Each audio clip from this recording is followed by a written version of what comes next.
ठीक है, चलिए एक बार दोबारा शुरू कर लेते हैं, कोई बात नहीं है ना। ठीक है, तो जो हमारा कोर्स है इसका नाम है वैदिक रीति से प्रश्न कुंडली कोर्स। वैदिक रीति से चलेंगे। वैदिक रीति मतलब हम राशि भी देखेंगे, हम ग्रह भी देखेंगे, हम दृष्टिया भी देखेंगे, उसके बाद नक्षत्र को भी टच करेंगे, उसके बाद डिग्रीज को भी हम इसमें सम्मिलित करेंगे, क्योंकि प्रश्न कुंडली गहन विषय है। अगर आप इसको समझते हैं कि सिर्फ ऊपर ऊपर से प्रश्न कुंडली को समझ लें, ऐसा संभव नहीं है।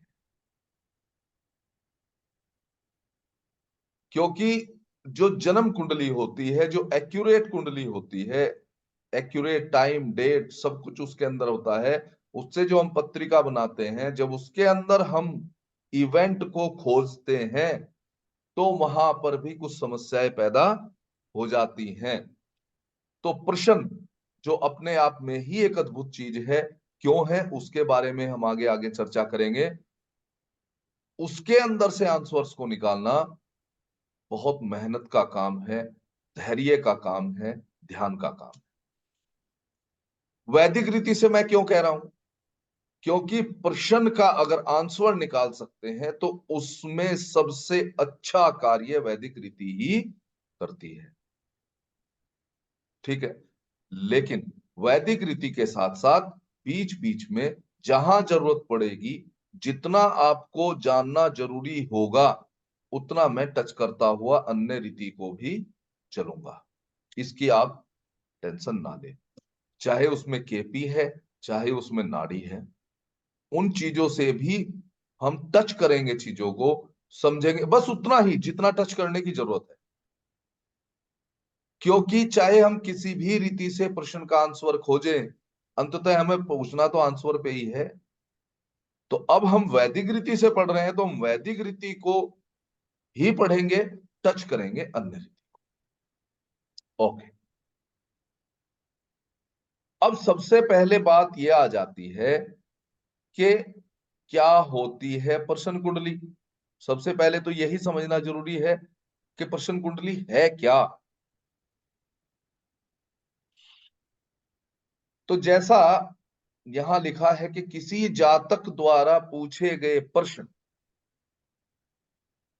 समझिएगा, सिर्फ उसने प्रश्न पूछा है, उसका आंसर निकालना है। उसके पास कुछ भी नहीं है, बस उसने प्रश्न पूछा है।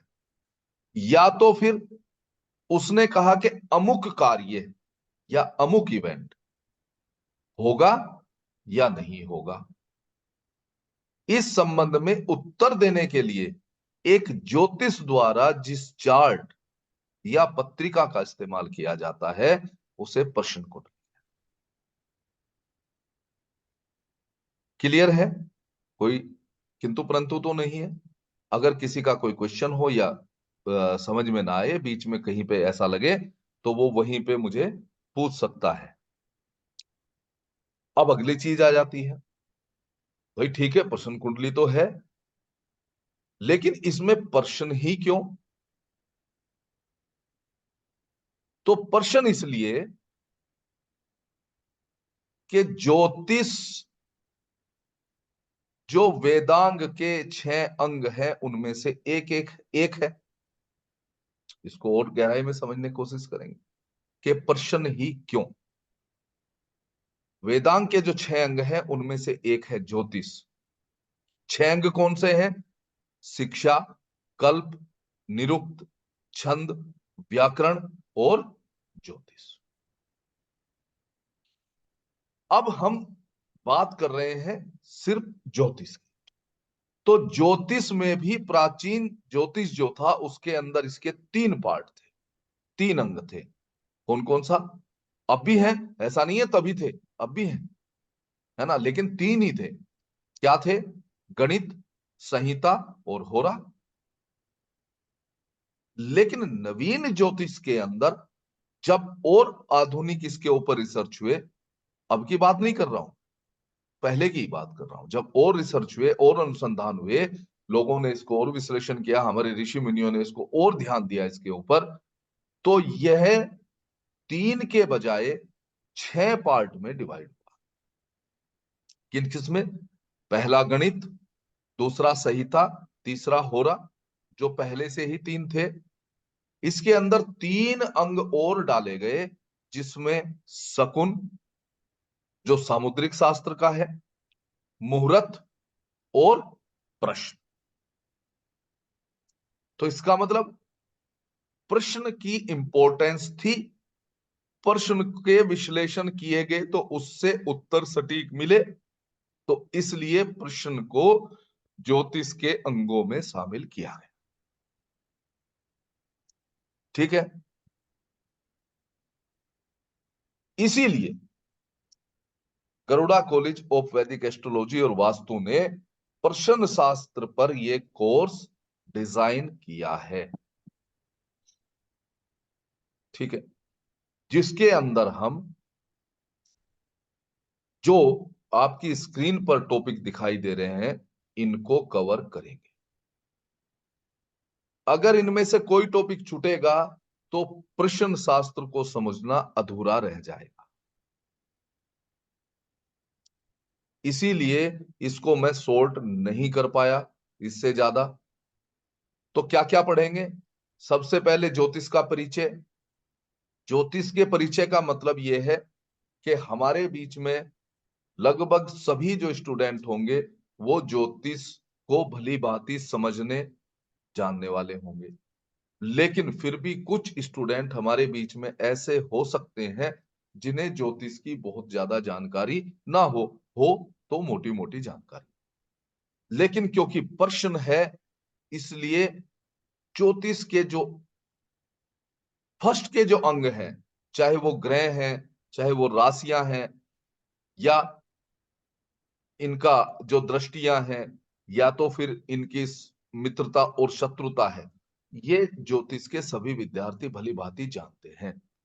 लेकिन इसके अलावा जो फिर और थोड़ा डीप में चीजें हो जाती हैं, जिसमें लग्नों के प्रकार हैं, या तो फिर लग्न के प्रकार में भी शीर्ष उदय है या कौन सा उदय है उसके बारे में जानना, दिन बलि रात्रि बलि को जानना, इसी प्रकार से और कई सारी चीजें हैं जो मैं आपको डीप पढ़ाऊंगा, जिनको समझे बिना प्रश्न शास्त्र से आंसर निकालना थोड़ा सा कठिन हो जाएगा। इसलिए उसको कवर करना बहुत जरूरी। उसके बाद हम प्रश्न का परिचय, जो आज भी हम कवर करेंगे। जैसे हम चल ही रहे हैं, अभी आगे आगे और भी चलेंगे कि भाई प्रश्न की इंपॉर्टेंस क्यों है, वो अभी आपको दिखाई दे जाएगी। झूठा या सच्चा प्रश्न कैसे पहचान? प्रश्न शास्त्र में यह एक दुविधा ज्योतिष आचार्य के लिए जरूर रहती है कि मैं कैसे समझूं कि सामने वाला सही मायने में प्रश्न पूछ रहा है, या वो मेरी परीक्षा ले रहा है, या वो पूछना कुछ और चाहता है और पूछ कुछ और रहा है। इसको पहचानने के जो सूत्र हैं, जो तरीका है, आज भी मैं बताऊंगा, और फिर उसके ऊपर और अच्छे से डिस्कस हम जो है उस समय करें। वैदिक रीति है कि प्रश्न का उत्तर देते समय दीपक का प्रयोग कैसे करें। जब भी आप प्रश्न कुंडली बनाए, या किसी क्लाइंट का सामने बैठ करके हो, चाहे फोन पे हो, चाहे वो जूम पे हो, किसी भी प्रकार से जब आप प्रश्न का आंसर दे रहे हैं, उस समय एक दीपक जलाया जाता है। तो उसे किस प्रकार से रखा जाता है, कहाँ रखा जाता है, उसको देख करके भी हम क्या समझ पाते हैं, उसके बारे में हम यहाँ पर पढ़ें। इसके अलावा जैसे मैंने लग्नों के प्रकार कहा, तो 2 लग्न इंपॉर्टेंस और रखते हैं। एक तो हमारा D1 चार्ट में जो लग्न होता है वो तो है ही है, उसके अलावा एक आरूढ़ लग्न होता है और एक छत्र लग्न होता है। दोनों लग्न को कैसे निकाला जाता है और कैसे फिर इसका कॉम्बिनेशन बनता है प्रश्न का आंसर देने के लिए, वो चीज हम यहां पर पढ़ेंगे। प्रश्न के सामान्य सिद्धांत क्या है? कुछ सामान्य सिद्धांत है जिनके ऊपर हम चर्चा करें। लग्न या तो हम यूं कहें कि राशि तीन प्रकार की होती है, चर, स्थिर और द्विस्वभाव। तो इनमें से कौन सा लग्न उस समय उदित होता है, चर होता है या स्थिर होता है या द्विस्वभाव होता है, सिर्फ उस लग्न को देख करके ही हम प्रश्न का विश्लेषण किस प्रकार से कर दें, उसके बारे में हम इस टॉपिक में पढ़ें। लग्नेश और कार्येश में संबंध, यहां से आपके जो है क्वेश्चंस के समीकरण बनने शुरू हो जाते हैं जब हम लग्न का विश्लेषण करते हैं। लग्नेश और कार्येश में संबंध, जिस कार्य के लिए क्वेश्चन पूछा गया है उसका कार्येश कौन बन रहा है और उसका लग्न से क्या संबंध है, उसका आंसर किस प्रकार निकलेगा, पॉजिटिव निकलेगा, नेगेटिव निकलेगा, होगा, नहीं होगा, दुविधा आएगी, प्रॉब्लम्स आएंगी या स्मूथली हो जाएगा, उसको हम यहां समझेंगे। प्रश्न की सफलता के नियम क्या है, वो कौन सी कंडीशन है कि जिसमें प्रश्न शास्त्र के अंदर उसको सफल बनाया जा सकता है। हम वक्री ग्रह पढ़ते हैं, वक्री ग्रह बहुत इंपॉर्टेंस रखते हैं प्रश्न में, उसके बारे में हम यहां पढ़ेंगे। सठ पंचाशिका, सठ पंचाशिका एक पुस्तक है जो प्रश्न शास्त्र की पहली पुस्तक कही गई, और इसको जिन्होंने लिखा है उनके बारे में मैं आपको बताऊंगा अभी आगे। वो,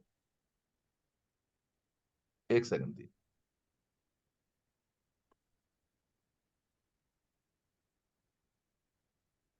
हाँ ठीक है वैशाली जी, कोई प्रॉब्लम नहीं है, आप जो है लीव कर सकते हैं, कोई नहीं, आप लीव कर लीजिए, नो प्रॉब्लम। आप रिकॉर्डिंग देखिएगा आराम से, कोई दिक्कत नहीं। ठीक है वैशाली जी, अगर मुझे सुन पा रहे हैं तो आप लीव कर। Thank you sir, thank you so much. No problem थोड़ा मैम। एकदम सा इमरजेंसी में, इसलिए। हाँ, कोई नहीं, थोड़ा।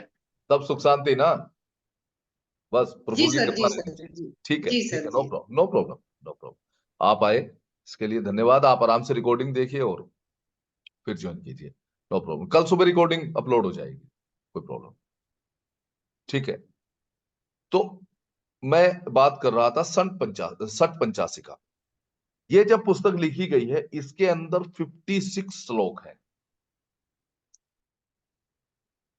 जो श्लोक का मतलब क्या है कि वो 56 सूत्र हैं जिनको समझने से आप प्रश्न का उत्तर बड़ी आसानी से दे सकते हैं। तो वो 56 सूत्र क्या है और उनमें किस किस प्रकार के प्रश्न हैं उसके बारे में हम इसमें सीखेंगे, और पूरे 56 के 56 सूत्र मैं आपको सिखाऊंगा। उसके बाद आ जाता है बीमारी और रोगी के स्वास्थ्य संबंधी प्रश्न। मेडिकल को प्रश्न शास्त्र से बहुत अच्छे से देखा जा सकता है, इसीलिए किस भाव से क्या देखें वो देखना जरूरी है। शरीर के अंग कहां से देखे जाते हैं, किस अंग में क्या रोग दिखाई दे रहा है वो देखना जरूरी है। इसके लिए हम जो भी क्वेश्चंस हमारे होंगे उनको हम जो है 12 भाव पर आधारित विधि नंबर 1 देखेंगे। लग्न की राशि पर आधारित कैसे क्वेश्चन देखे जाते हैं वो विधि नंबर 2 होगी, और लग्न के द्रेशकांड पर आधारित विधि नंबर 3 होगी।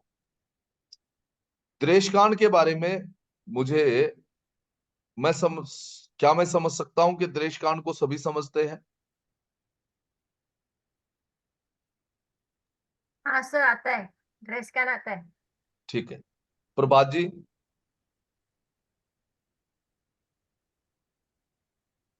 हाँ सर। द्रेशकांड को समझते हैं? द्रेशकांड क्या होता है? नहीं सर, बहुत अच्छी जानकारी नहीं है इस मुद्दे पे। ठीक है, तो इसको भी द्रेशकांड को समझाएंगे और द्रेशकांड के साथ ही विधि किस प्रकार प्रयोग होती है वो समझाएंगे, है ना। ये भी एक अद्भुत विधि है। ठीक है जी। मनोज जी, आप, मुझे लगता है कि आप समझते होंगे द्रेशकांड को अच्छे से। सुमित जी नहीं समझते होंगे। दत्तात्रेय सर समझते हैं सर? समझ सर। हाँ, और अजय जी भी किसको बोल रहे हैं सर, किसको? द्रेशकांड, ये यहाँ पे एक शब्द है द्रेशकांड, नहीं सर, ये नहीं पता। ठीक है, समझाएंगे इसको, और अद्भुत प्रयोग होते हैं इसके। उसके बाद चाहे विधि कोई भी हो, लेकिन कोई ना कोई सिद्धांत होते हैं, प्रिंसिपल्स होते हैं एनालिसिस करने के लिए। विश्लेषण के सिद्धांत क्या है वो आपको समझाएंगे। यात्री और लापता व्यक्ति से संबंधित जो क्वेश्चन होते हैं वो किस प्रकार से देखे जाते हैं, फिर ये सारे प्रश्नों के उत्तर कैसे निकाले जाते हैं। विवाह से संबंधित हो, संतान से संबंधित हो, व्यवसाय से संबंधित हो, व्यापार से संबंधित हो, रोजगार से संबंधित हो, झगड़ा, विवाद, मुकदमेबाजी, प्रतियोगिताएं, कर्म और दुरात्माओं से संबंधित हो, जैसे भूत पिशाच जो ये किरा कराया जो होता है उनसे संबंधित हो। उसके बाद घटनाओं का समय क्या होगा, कब घटित होगी, इवेंट होगा कब, कैसे करेंगे, जो ग्रहों से निर्मित योगों के द्वारा करेंगे। घटनाओं का समय निकालने का जो तरीका है वो ग्रहों से निर्मित योग बताएंगे, जिसमें घटना को संकेत करने वाले जो ग्रह होंगे वो बताएंगे। विंशोत्तरी दशा के द्वारा देखेंगे, गोचर के द्वारा देखेंगे, होरा के द्वारा देखेंगे, शकुन के द्वारा देखेंगे। अभी एक अंग भी हमने पढ़ा था ना, शकुन शास्त्र एक अंग है जिसके बारे में हमने कोर्स भी चलाया है। आने वाले समय में शकुन को और डीप तरीके से भी मैं आप लोगों को पढ़ाऊंगा, जब अलग से शकुन पे कोर्स हम जो है सामुद्रिक शास्त्र का लेकर के आए। पंचांग और मुहूर्त के द्वारा, चंद्रमा की विधि के द्वारा, राहु और केतु पर आधारित विधि। अब फिर आ जाता है दृष्टांत से प्रश्न का उत्तर कैसे निकाले, जो हमने यहां पढ़ा था, बताया था अभी। किस भाव से क्या देखें, स्नैपशॉट मेथड, सीधे सीधे सूत्र, बस सूत्र लगाइए और आंसर निकालिए। चाहे वो किस भाव से देखने से हो, चाहे वो प्रश्नों के उत्तर देखने से हो, उनकी स्नैपशॉट मेथड। फिर मंदिरों से संबंधित प्रश्न, प्रभात जी के लिए स्पेशल है ये। ट्रैवल से हो, संदेह से हो, जेल कारावास से हो, वर्षा आदि जो मौसम के बारे में हो। इंपॉर्टेंट क्वेश्चन के मेरा जन्म नक्षत्र और मेरी जन्म राशि क्या है, जिसके पास पत्रिका है ही नहीं वो भी कैसे निकाल सकता है कि मेरी जन्म की राशि क्या है और जन्म का नक्षत्र। किसी भी उद्देश्य को, जो भी उद्देश्य हमारा, चाहे वो विवाह है, संतान है, व्यवसाय है, व्यापार है, रोजगार है, उसके प्राप्ति की विधि क्या है। और लास्ट, जादू है या नहीं है, काला जादू वगैरह जो अगर कराया गया है तो उसके बारे में भी हम जानें। ठीक है, चलिए अब क्वेश्चन आ जाता है कि प्रश्न कुंडली बनाए कैसे।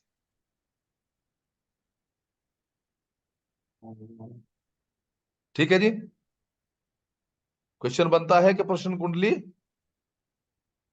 बनाए कैसे। तो प्रश्न कुंडली को बनाने के लिए जो तरीका है, मैं आप लोगों से जानना चाहूंगा कि कौन कौन समझता है कि प्रश्न कुंडली कैसे बनाई जाती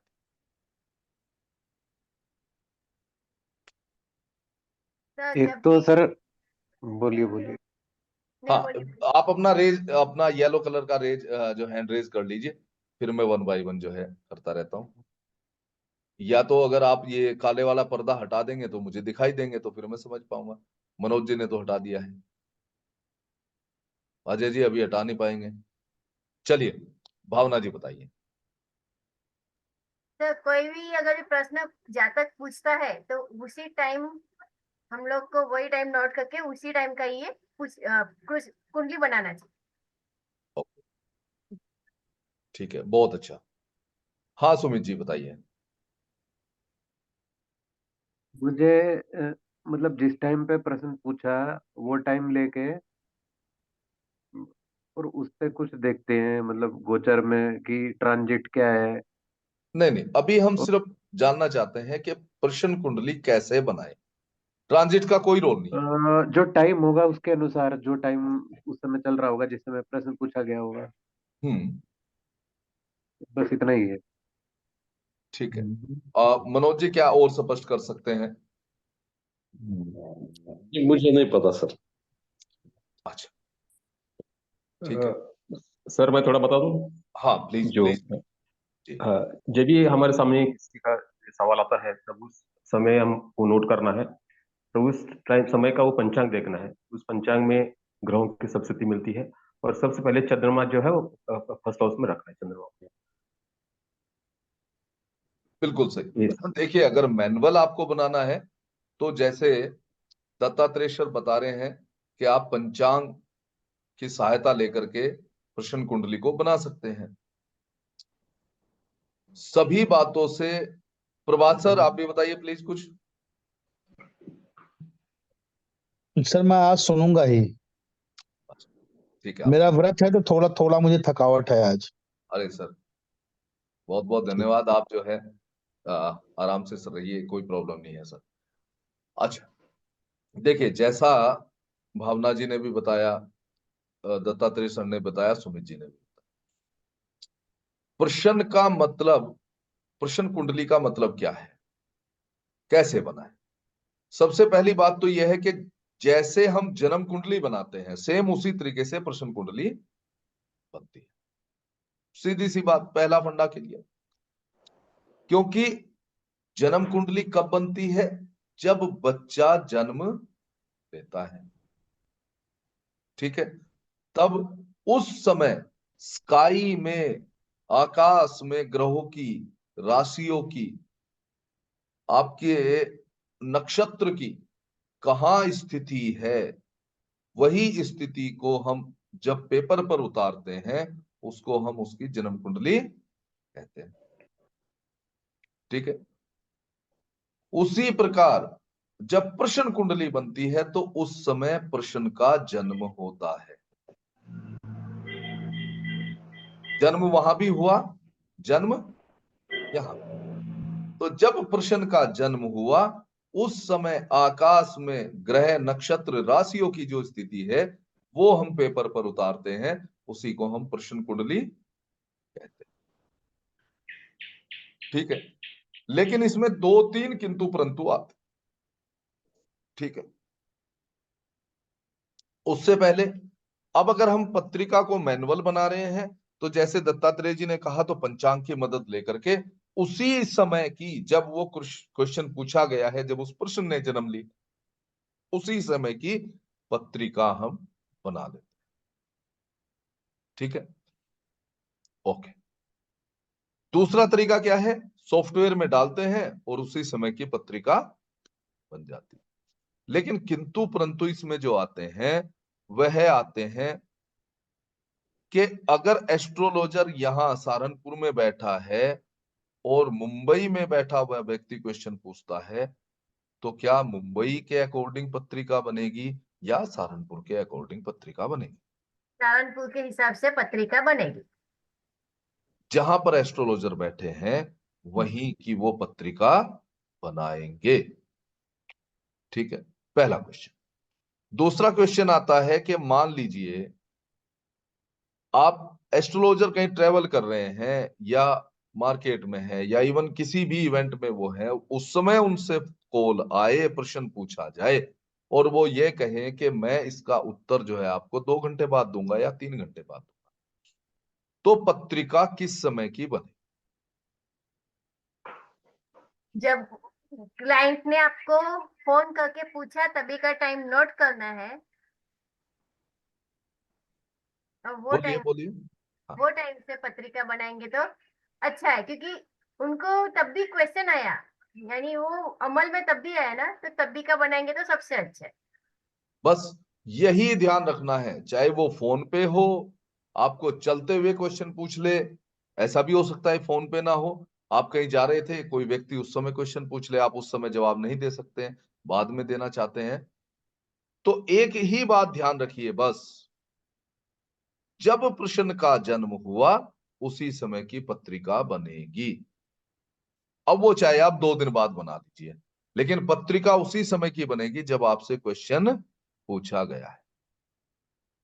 कोई डाउट तो नहीं है यहां तक?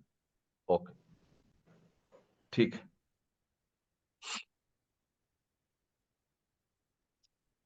अब इससे पहले जो हमारा एक बात थी कि प्रश्न ही क्यों, इसको हम और थोड़ा सा डिटेल में समझने की कोशिश करते हैं।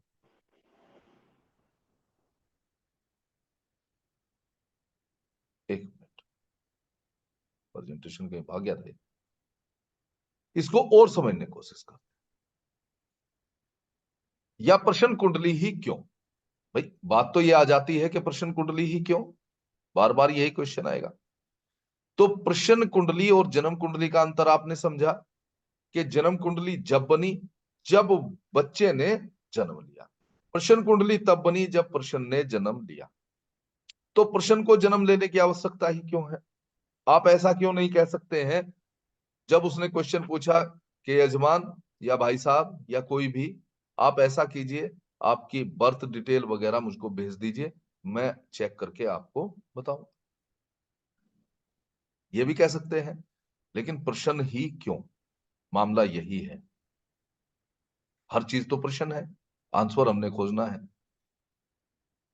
पुराने जमाने से ही हम बात करें तो बहुत सारे किंतु परंतु लगे हुए हैं जन्म कुंडली के चारों तरफ, जो हम D1 चार्ट कहते हैं या राशि चार्ट कहते हैं, उसके चारों तरफ क्वेश्चन ही क्वेश्चन मार्क है। क्यों है? कि पहले के टाइम में या तो एग्जैक्ट टाइम को समझने के लिए यंत्र नहीं होते थे, जो घड़ी थी। अब अगर घड़ी होती भी थी, जो प्रसव होते थे वो हॉस्पिटल्स वगैरह में ना होकर के घर के अंदर होते थे, जिसको सामान्य डिलीवरी कह देते हैं। सामान्य डिलीवरी भी कोई डॉक्टर्स नहीं करते थे, जो दाई वगैरह जो गांव में होती थी वो करती थी।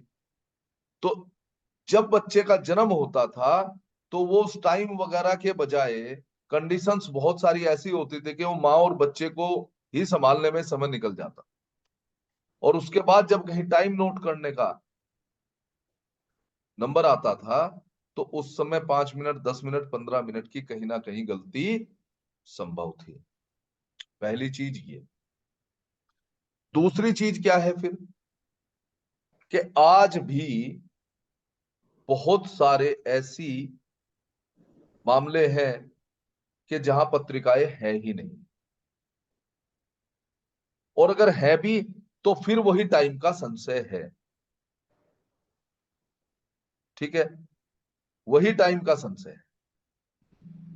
टाइम में अगर हॉस्पिटल में भी है, नाल काटने का टाइम बताया है, बच्चे का इस दुनिया में आने का समय बताया है, या स्पर्श करने का समय बताया है, उसके अंदर भी कहीं ना कहीं सारे किंतु परंतु लगे हुए।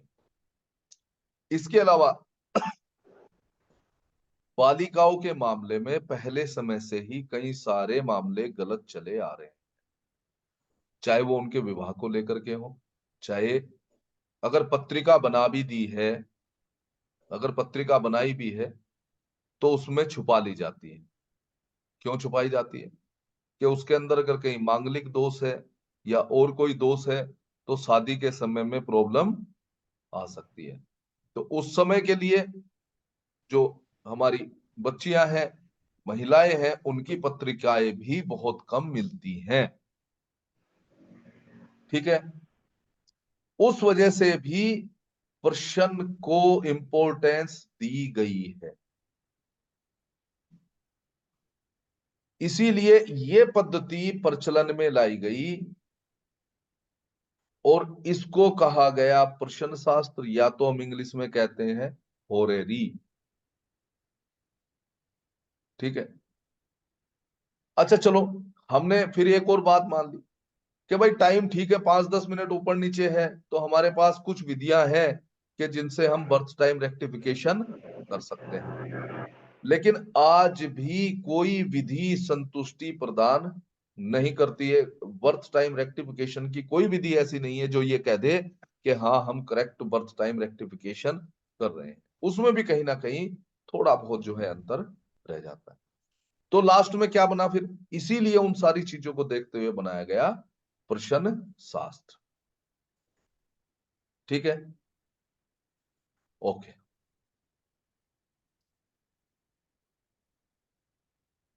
प्रश्न कुंडली और जन्म पत्रिका, दोनों के अंदर और भी कई अंतर हैं जो डीप स्टडी के बाद समझ में आते हैं। ठीक है, एक बात और कहूंगा, जिनकी जन्म पत्रिकाएं आपके पास आती भी हैं, ठीक है, आपने उसके अंदर प्रॉमिस देख लिए, लेकिन उसके क्वेश्चंस के अनुसार एक प्रश्न कुंडली जरूर बनाए, क्योंकि मैंने स्टार्टिंग में ही कहा था कि अगर जन्म पत्रिका का जो प्रॉमिस है, जो योग वहां दिखाई दे रहा है, अगर वह प्रश्न कुंडली में भी दिखाई दे या उससे संबंधित चीजें दिखाई दे, योग दिखाई दे, तो वह इवेंट अवश्य होगा। तो इसका मतलब क्या है, जिनकी पत्रिकाएं हैं उनके अंदर प्रॉमिस आपको दिखाई दे रहा है, तो आपको और कॉन्फिडेंस बिल्ड कर देती है प्रश्न कुंडली। ठीक है जी, ओके। क्या दिखाई देता है, अगर जन्म कुंडली में कोई अच्छी दशा दिखाई दे रही है, समझिएगा इस चीज को, ठीक है, और प्रश्न कुंडली बनाई, उसमें अशुभता दिखाई दे रही है, उसी इवेंट में अशुभ समय दिखाई दे रहा है, तो ये बता दूं कि प्रश्न कुंडली की जो जन्म पत्रिका की जो अच्छी दशा है उसको ओवरलैप कर देता है प्रश्न कुंडली का खराब ही परिणाम में दिखाई देते हैं।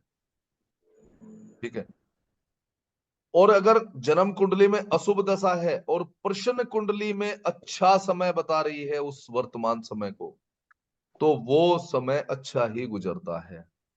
क्यों, ऐसा क्यों हो सकता है, कोई बता सकता है? सर, क्योंकि प्रश्न कुंडली अभी का बना हुआ है और ये एक्यूरेट टाइम भी बोल सकते हैं, तो इसके हम लोग थोड़ा बोल सकते हैं कि ये होने वाला संभावना ज्यादा है। बिल्कुल, क्योंकि इस समय क्या चल रहा है ब्रह्मांड के अंदर, नक्षत्र, गोचर, गोचर कह लीजिए एक तरीके से, नक्षत्र, राशि और ग्रह क्या एनर्जी प्रोड्यूस कर रहे हैं, वो अभी का समय बता रहे हैं। तो वर्तमान समय और आने वाला भविष्य तय कर देते हैं। एक चीज और नोट कीजिए, आगे कुछ सूत्र भी बताऊंगा, कि प्रश्न कुंडली से जो हम टाइम निकालते हैं वो बहुत लंबा समय नहीं दे सकते हैं। एक साल के अंदर घटित होने वाली घटनाओं को हम प्रश्न कुंडली से कैलकुलेट करते हैं। ठीक है जी, ओके। चलिए, अब चलते हैं हम नेक्स्ट की तरफ और प्रेजेंटेशन पे वापस चलते हैं।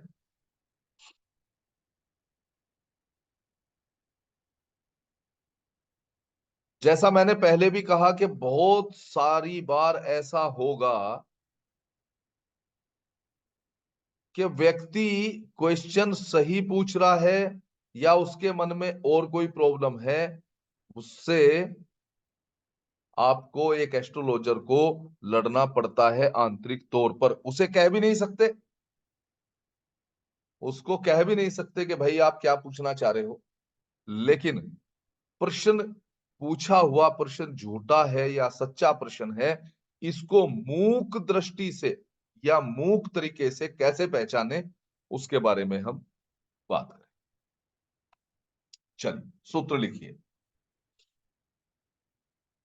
अगर लग्न, जैसे ही प्रश्न कुंडली बनाई, अगर लग्न में चंद्रमा हो, केंद्र में शनि हो, कहीं भी बैठा हो,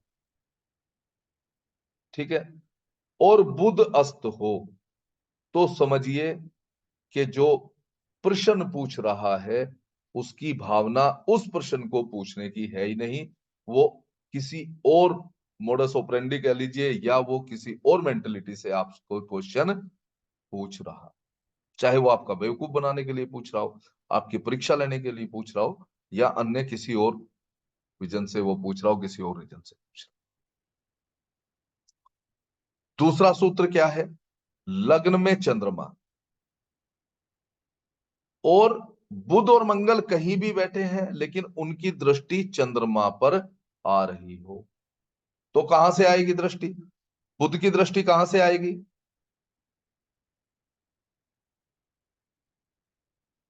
लग्न में अगर चंद्रमा है तो बुध की दृष्टि कहां से आएगी वैदिक अनुसार, सप्तम स्थान से। सप्तम स्थान से। सप्तम से आएगी। और मंगल की कहां से आएगी? मंगल की तो 3 दृष्टि है ना, 4 7। हाँ, आगे भी तो बोलिए। 4 7 4 और 8। 7 और 8। हाँ 4 वही, 7 और 4 8। 7 8। ठीक है, तो या तो फिर वो बैठा होगा कहाँ, 10th हाउस में। ठीक है, या तो होगा कहाँ, 7th हाउस में। ठीक है, और 8वीं दृष्टि कहां से जाएगी?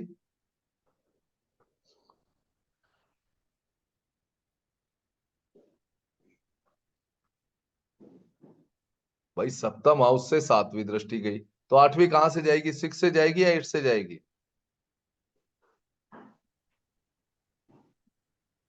तो 6 से जाएगी ना। हाँ, ठीक है। तो देखिए 6th भाव क्या है? शत्रु का भाव है।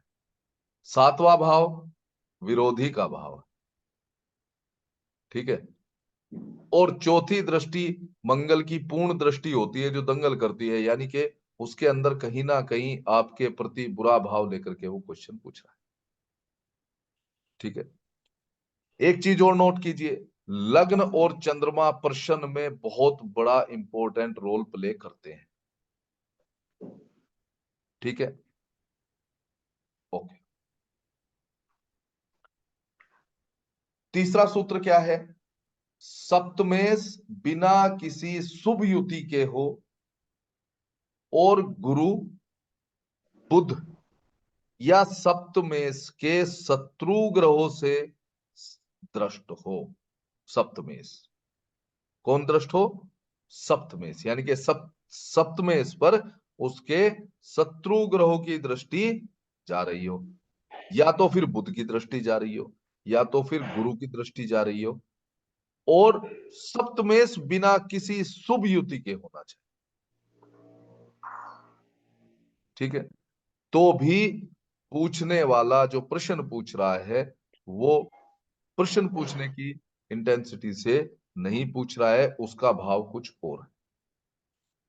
ये 3 जो सूत्र हैं, ये किसी भी एस्ट्रोलॉजर के लिए खुद को संभालने के लिए, खुद को अच्छा रखने के लिए, अपने कॉन्फिडेंस को खराब ना हो उसका, उसके लिए इंपॉर्टेंट रोल। अब कई बार क्या होगा कि व्यक्ति खुद ही आपसे पूछ लेगा कि अच्छा चलो ज्योतिष महोदय बताइए, ये जो मैं प्रश्न पूछ रहा हूं ये झूठा है या सच्चा है, ये मैं पूछना ही चाहता हूं या नहीं। ये भी तो हो सकता है ना। ठीक है, तो कैसे पहचाने?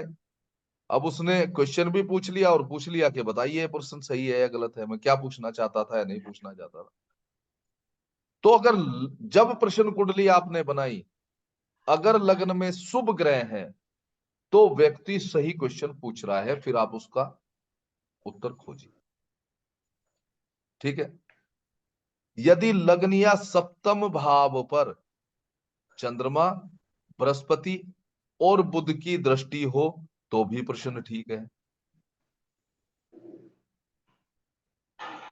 लेकिन अगर लग्न में अशुभ ग्रह है तो प्रश्न गलत है।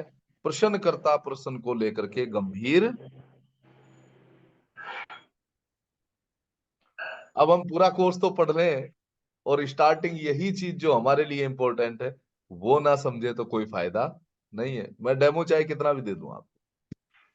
ठीक है, तो हम उस हर एंगल को इसमें पढ़ेंगे। इसीलिए मैंने इसका टाइम कितना रखा है, किसी ने पोस्टर देखा है इसका जो एक लॉन्च हुआ था? आगे बताऊंगा। ठीक है बताऊंगा, आगे बताऊंगा। तो अब अगली जो चीज आ जाती है वह आती है कि अगर व्यक्ति सामने आकर के बैठ गया और वो क्वेश्चन नहीं पूछ पा रहा है, क्वेश्चन पूछ ही नहीं पा रहा है, वो बात तो कर रहा है लेकिन क्वेश्चन नहीं पूछ पा रहा है, तो आप जब वो आपसे बातचीत कर रहा है उसी समय की आप पत्रिका बनाइए और फिर उसके जो प्लेनेट हैं, उसकी जो राशि है या जो उसका तरीका है उससे कनेक्ट करके ये देखिए कि ये किस भाव से या किस कार्य से संबंधित प्रश्न पूछना चाह रहा है। गजब बात है ना, गजब बात। ठीक है, तो ये चीज हम समझेंगे। और कितने प्रश्न पूछ सकता है वो भी हम देखें। कैसे? सूत्र समझिए उसका। जब आपने पत्रिका बनाई तो उसमें देखा कि लग्नेश और चंद्रमा दोनों किसी और प्रश्न की तरफ इशारा कर रहे हैं कि इससे संबंधित इसे प्रश्न पूछना चाहिए, लेकिन व्यक्ति पूछ कुछ और रहा है। तो इसका मतलब वो कंफ्यूजन में है। तो क्या करेंगे? तब आप समझेंगे कि भाई आपकी पत्रिका तो ये दिखा रही है अभी, क्या आप इसी से संबंधित प्रश्न पूछना चाहते हैं या नहीं, तो वो ट्रैक पे आ सकता है। ठीक है। दूसरा क्या है? किसी ग्रह की दृष्टि, किसी भी ग्रह की दृष्टि लग्न, लग्नेश और चंद्रमा पर अगर एक साथ पड़ जाए तो क्रम से 1, 2, 3 प्रश्न तक उसके मन में है। कैसे? जैसे किसी भी ग्रह की दृष्टि अगर लग्न पे पड़ रही है, लग्नेश पे और चंद्रमा पे नहीं है, तो वो एक ही प्रश्न पूछना चाहता है। अगर लग्न और लग्नेश पे पड़ रही है तो 2 पूछना चाहता है। अगर लग्न, लग्नेश और चंद्रमा तीनों पे पड़ रही है, कोई ऐसा प्लेनेट है, क्योंकि ऐसे प्लेनेट हमारे पास है जिनकी 3-3 दृष्टि है, ठीक है, तो फिर वो 3 प्रश्न पूछना चाहता है। तो मूक तरीके से, यानी कि उसके बिना प्रश्न पूछे भी एक एस्ट्रोलॉजर यह समझ सकता है, जान सकता है कि अमुक व्यक्ति जो मेरे सामने बैठा है वो कितने प्रश्न पूछने वाला है। चलिए जी, अब ये तो हो गया कि भाई कितने प्रश्न पूछेगा, या हमने निकाल लिया। लेकिन प्रश्न शुभ है या अशुभ, अब उसने पूछ ही लिया, तो हम कैसे पहचाने कि ये प्रश्न की शुभता होगी या अशुभता हो? ठीक है, चलिए। प्रथम दृष्टिया, अभी सारी चीजें कहां चल रही हैं? प्रथम दृष्टिया चल रही है। इसको गहराई से घोटेंगे, बिल्कुल शंकर भगवान वाला घोटा लगाएंगे और तब तैयार करेंगे भगवान का प्रसाद कोर्स के अंदर। तब घुटेगी वो भांग जिसको शिव पी करके और मस्त मगन हो जाते थे ध्यान में। तो वैसे ही हम क्वेश्चंस का आंसर निकालेंगे। अगर क्रूर ग्रह लग्न में हो या लग्न पर दृष्टि हो या लग्नेश के साथ स्थित हो तो प्रश्न अशुभ प्रकृति का है। बस यही समझ जाओगे आप। ठीक है ना? तो फिर क्या है, हमने उसकी हर्डल्स उसे बतानी है देख करके कि क्या दिक्कतें इसमें आएंगी, इस इवेंट को होने में आएंगी। ठीक है, फिर बता रहा हूं, ये प्रथम दृष्टिया बता रहा हूं मैं, और भी बहुत कुछ इसके अंदर फिर बताऊं कोर्स के दौरान। चलिए, इसी का एक एग्जांपल लेते हैं। मूक प्रश्न है, लाभ होगा या हानि होगी? कोई व्यक्ति है 5 जून 1994, 8:32 नई दिल्ली, इनकी ये पत्रिका है।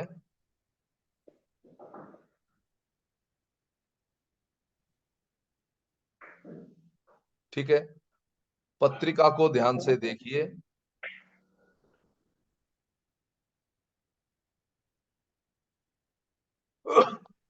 एक मिनट दीजिएगा मुझे, 1 मिनट दीजिएगा प्लीज। है,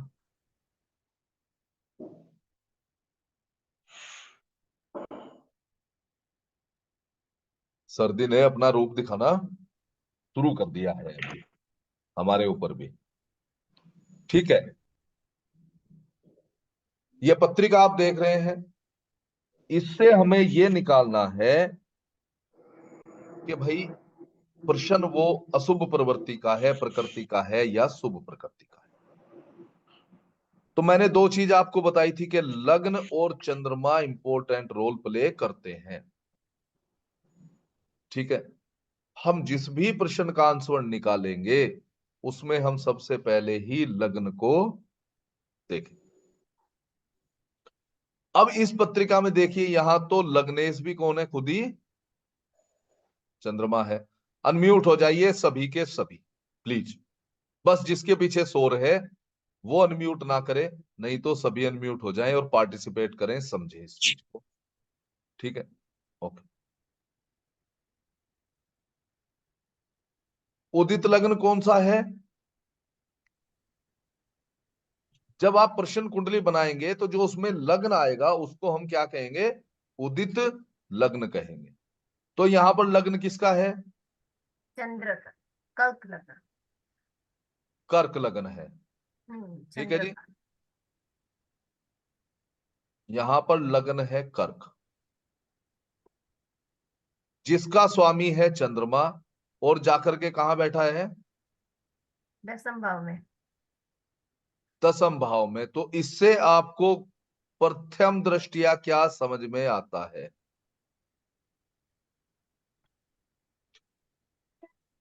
जैसे मैंने दो चीज अभी बताई कि हम ये निकालेंगे कि क्वेश्चन किस इवेंट से संबंधित पूछा गया है। ठीक है, तो किस इवेंट से लग रहा है ये प्रोफेशन के हिसाब से लगा। अभी भी हम प्रोफेशन नहीं कहेंगे, अभी हम कहेंगे कि क्रम क्षेत्र, क्रम भाव से संबंधित लग रहा है। ओके। ठीक है जी, ओके। या प्रोफेशन से भी आप कह सकते हैं डायरेक्ट, कोई बात नहीं, प्रोफेशन का भाव है। ठीक है, अब दूसरी चीज देखिए, ये क्लियर हुआ, अभी प्रथम दृष्टिया क्लियर हुआ, और बॉन्डिंग कैसे बनती जाएगी इसकी।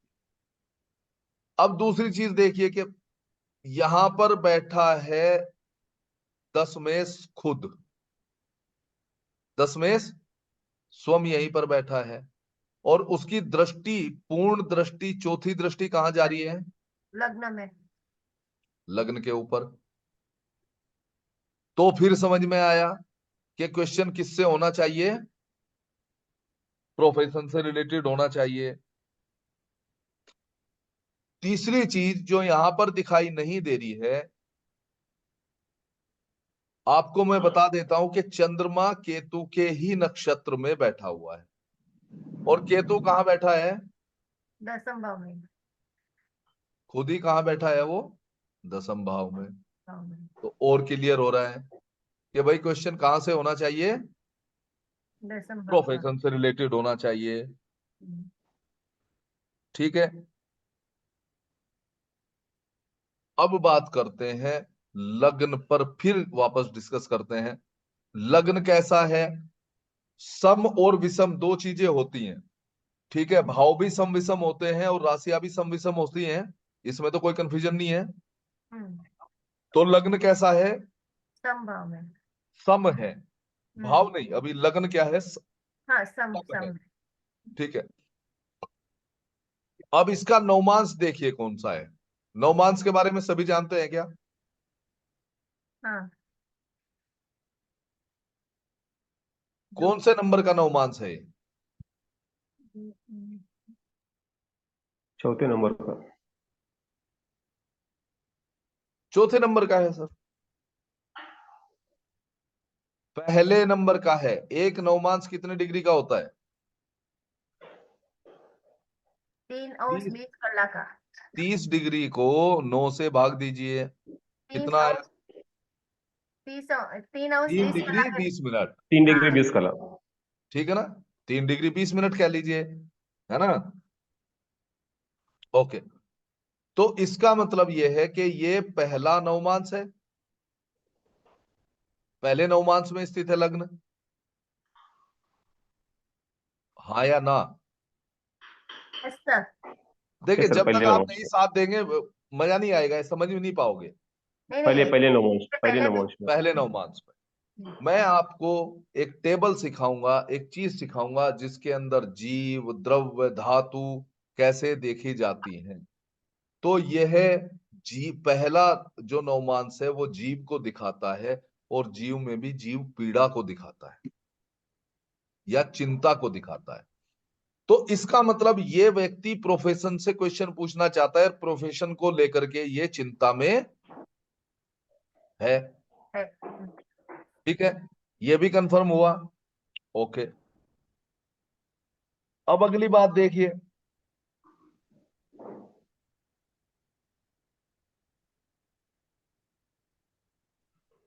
क्यों साइलेंट हो रहे हैं? या तो समझ में नहीं आ रहा है या तो मजा नहीं आ रहा है, क्या हुआ? नहीं सर, समझ में आ रहा है सर। आ रहा है सर, हम लोग ध्यान आ से रहा है सुन रहे थे आपको। अच्छा, ध्यान से देख रहे हैं, फिर ठीक है, हाँ सर, क्योंकि समझ मुझे में आ दिखाई रहा नहीं दे रहे थे ना। नहीं नहीं नहीं। ठीक है, ऐसे ही टेक्निक समझाऊंगा इतनी ही तरीके से। अरे सारा चला गया मेरा वो, चलिए कोई बात नहीं, वो तो समझ ही गए थे कैसे था। ठीक है, अब अगर आप देखें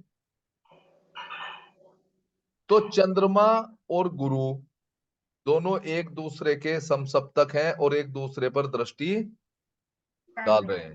डाल रहे। ओके, ठीक है जी। ठीक है सर। और गुरु कहाँ कहाँ का स्वामी है? पूरे षष्ठ स्थान का और भाग्य 9वें भाव का और 12वें भाव का, नहीं, 9वें भाव, तो सॉरी, छठे षष्ठ भाव का स्थान, और 9वें भाव, नवम भाव का, 6th हाउस का और नवम भाव। 9। नवम नहीं। हाउस का। ठीक है, गुरु जीव है, दृष्टि जारी है 10वें भाव पर जहां लग्नेश बैठा है, जो प्रोफेशन को शो कर रहा है, लेकिन जीव चिंता भी दिखा रहा है नवमांश की वजह से। तो क्यों दिखा रहा है? क्योंकि जीव कारक गुरु की एक राशि 9वें भाग में है और एक 12वें भाग में है। तो नहीं, एक छठे भाव में है और अरे एक नवम सॉरी, भाव में। सॉरी, एक छठे भाव में है और एक नवम भाव। नवे। और नवम भाव में है। तो इसका मतलब यह है कि इस व्यक्ति को प्रोफेशन में कहीं ना कहीं शत्रु शत्रुता के कारण हानि भी हो सकती है, लेकिन भाग्य के अनुसार इसे लाभ भी, हो सकता है। व्यवसाय व्यवसाय इसके भाग्य में, अभी लाभ की तरफ नहीं जाएंगे हम। व्यवसाय, जिस व्यवसाय के लिए क्वेश्चन पूछना चाहता है वो इसके भाग्य में है, तो इसका मतलब शुभ भी है। ठीक है, अब यहां पर एक बहुत ही अच्छा, बहुत ही उत्तम एक योग बन रहा है। कौन बता सकता है मुझे उस योग को? गजकेसरी योग में कैसे बन रहा है? केंद्र में गुरु की दृष्टि चंद्रमा के ऊपर। केंद्र में गुरु की दृष्टि चंद्रमा के ऊपर, चंद्रमा के। बिल्कुल सही है, बिल्कुल सही। एक और योग देखिए यहां पर जो बन रहा है कि लग्नेश जो चंद्रमा है वो नवमेश बृहस्पति और 10मेश मंगल के साथ बैठा है। ठीक है, प्लस किसके साथ बैठा है? ये तो आप समझ गए ना, मंगल समझ गए। मंगल तो योग कारक है, उसके साथ बैठा हुआ है। योग कारक है, उसके साथ वो बैठा हुआ है।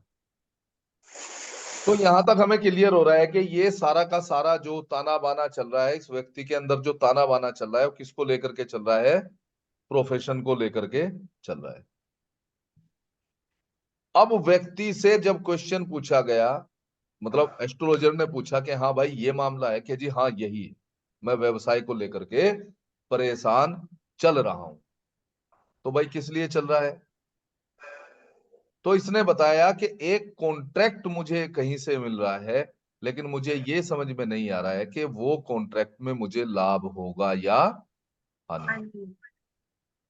तो एस्ट्रोलॉजर ने कहा कि भाई बिल्कुल सत्य है कि आपके दिमाग में यही क्वेश्चन चल रहा था। तो मूक तरीके से उसने प्रश्न को पकड़ लिया खुद से। अब देखिए कि क्या इसकी किस कंपनी से बात चल रही है, वो कैसे दिखाई देती है। ठीक है, जहां जीव बैठा है वहां का राशि स्वामी कौन है? शुक्र है। और शुक्र कहां बैठा है? 12वें भाव में बुध के साथ, और लाभेश होकर के बैठा हुआ है।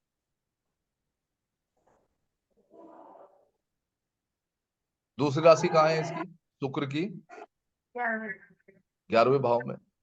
ठीक है, तो इसका मतलब है कि जहां से भी इसको कॉन्ट्रैक्ट मिलने वाला है वो कहीं दूर कंपनी है, या वो कहीं ना कहीं दूर है जहां से इसको लाभ मिलने या इसका कॉन्ट्रैक्ट होने वाला है। तो इसने बताया कि वो करीबन जहां मैं रहता हूं वहां से 1.5 से 2 हजार किलोमीटर दूर कंपनी है, ओके। फिर एस्ट्रोलॉजर ने कहा कि वो कंपनी किसी विदेशी कंपनी से संबंधित है क्या? कि जी हाँ, विदेश से संबंधित है, क्योंकि बारहवां शुक्र स्थान। कहाँ बैठा है? 12वें भाव में बुध के साथ। ठीक है। तो एस्ट्रोलॉजर ने इसे जवाब दिया कि आपका कॉन्ट्रैक्ट होगा,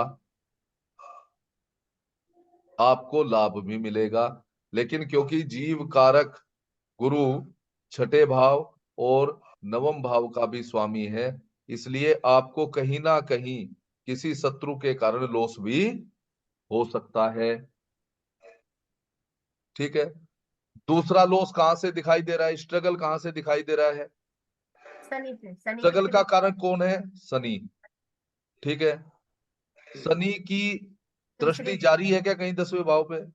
जा रही है, तीसरी दृष्टि जा रही है। तीसरी दृष्टि जा रही है। दृष्टि जारी है, और वहां पर मंगल भी विराजमान है, केतु भी विराजमान है। ठीक है। इस वजह से इसको इस कॉन्ट्रैक्ट के अंदर हर्डल्स भी मिलेंगे और प्रॉफिट भी होगा। कोई डाउट? इस प्रकार से बड़ी आसानी से क्वेश्चन के आंसर निकाले जाते हैं। एक छोटा सा शुभ अशुभता कैसे, दोनों चीजों को मैंने यहाँ पर आपको समझाने की कोशिश की।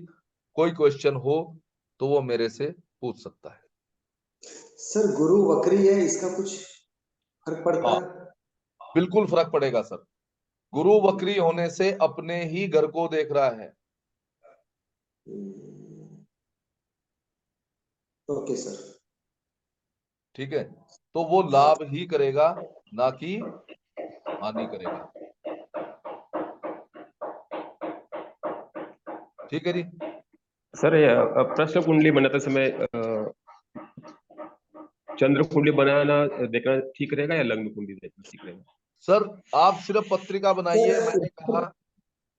मैंने इसीलिए कहा कि लग्न और चंद्रमा दो इंपॉर्टेंट रोल प्ले करते हैं।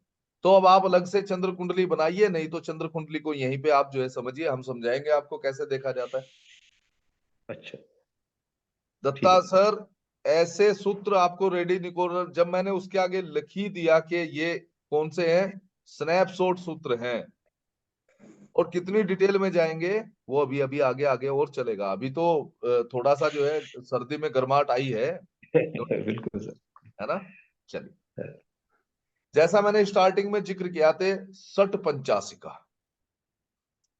ठीक है, उसके बारे में जो है मैं आपको थोड़ा सा बताने की कोशिश करता हूं।